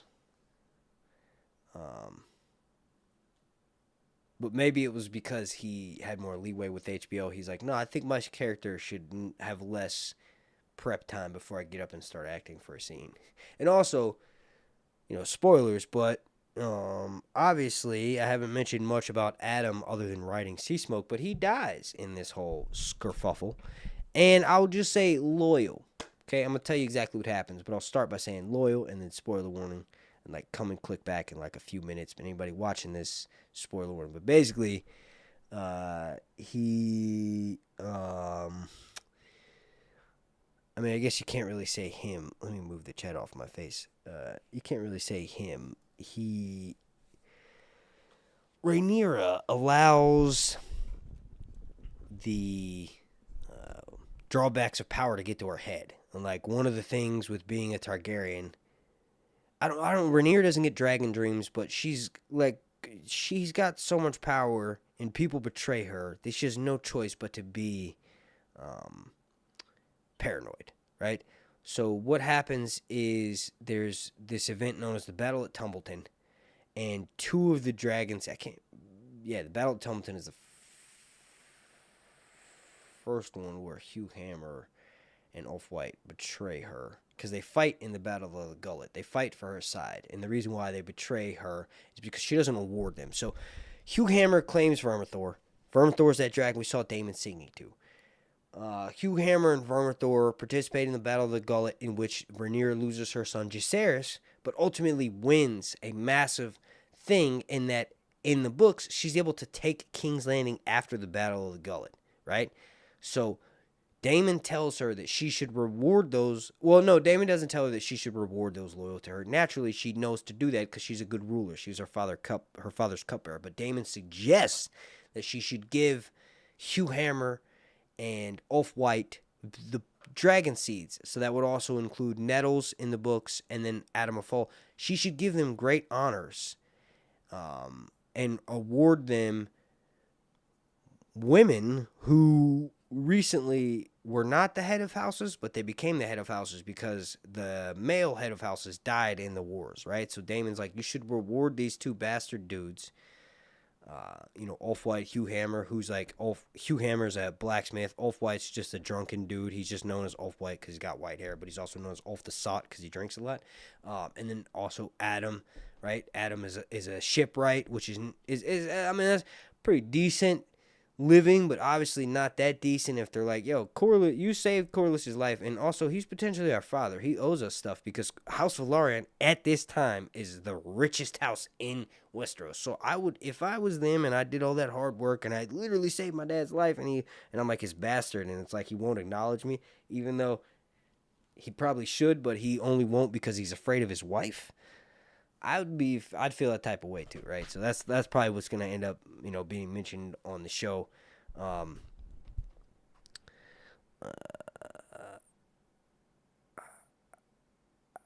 forgot what I was saying, guys, and this is happening too much. It's happening too often.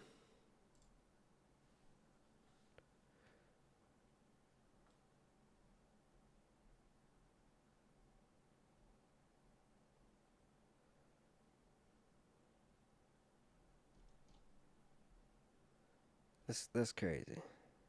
Can't believe that happened again. That totally should not have happened again. But look, it's been 3 hours since I had a cigarette, and that is the longest that I have been without a cigarette in months. And I know it sounds crazy because I be running. You don't believe me? Y'all don't believe me? I'm about to show you something. I got proof. Right here. I just pull up my Apple Watch app. I go to workouts, I go to history, I go to running, and then I'm gonna show y'all what up. They're running. I be running, ball. I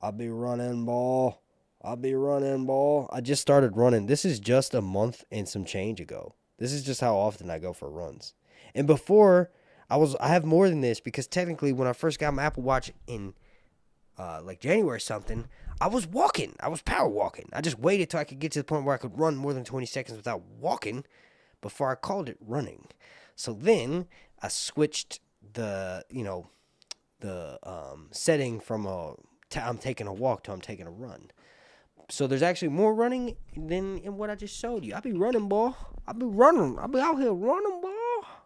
But I'll still be smoking cigarettes. And it's that time where I'm running out of fuel. And these little bull crap freaking Zins ain't doing nothing, dude. I'm not doing nothing, dude. I do that. I say dude like that so much, like with my Philly accent. which comes out whenever I listen to anybody from Philly. It used to come out whenever I talk to anybody from Philly, but I don't talk to anybody but my children. So it comes out when I hear people from Philly, and I listen to a podcast with some people from Philly, and I say, dude. It's not really a Philly thing, but that's like a northeastern thing. And my son says that now. He goes, "Hey, dude, we can go outside, dude." And then, of course, Bella mimics anything he does, which is, like I said, it's a blessing and it's a curse, children, you know?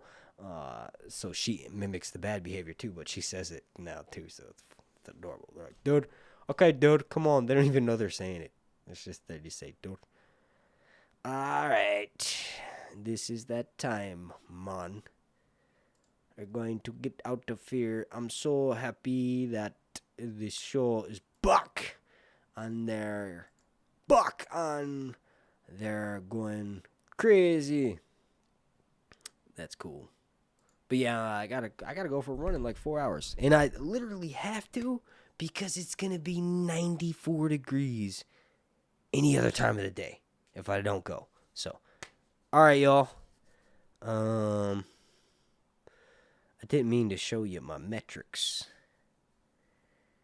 But whatever. Alright. It looks like I banished it to hell because flames come up right after.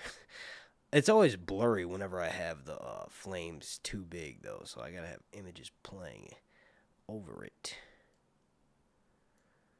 But yeah, so, alright. Thank you, everyone. Destiny Mix Queen Phillips says, about to go take a dab. You go do that, you loser. Pot is for.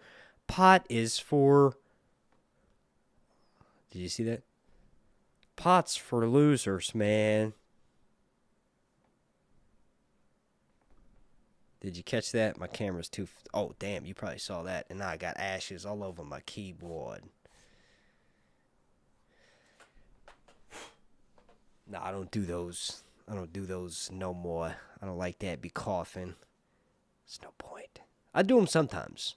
You know, I get samples. I got some samples from Candy Crunches, some live rosin, and some HTE with live rosin. You know, everybody's calling everything live rosin these days. I don't even know what the hell that means, but it's like, oh, live rosin this, live rosin these nuts, and yo, you know, whatever. But yeah, it was something live rosin, and I dabbed that. Took a little dab of that. Broke out the old plumber's torch and whipped out my sriracha rig, and banged it out. It was pretty smooth, but I could tell that it was just like some kind of distillate mixed with terps and THCA isolate. So it's like they do these weird concoctions. But you know, it was alright. I don't think it was live rosin. I don't even know what live rosin is. It's like people will tell you, oh, it's when you extract the plant material before it's been actually, you know, it's before you actually cure it. You take the live plant, you chop the plant. You don't do any curing. You maybe you freeze it for 24 hours, then you press it into a resin, and then you extract a rosin from that, and then you use CO2 to purify it that way, and then you do something called a color remediation column, which is CRC, and you make it look really white, which is weird. They turn weed concentrates into like shit that looks like crack. You're like, what? Like, there's these diamonds. My girlfriend saw those and she's like, what the fuck is this? She's like, is this meth? I was like, I know it looks like that, doesn't it?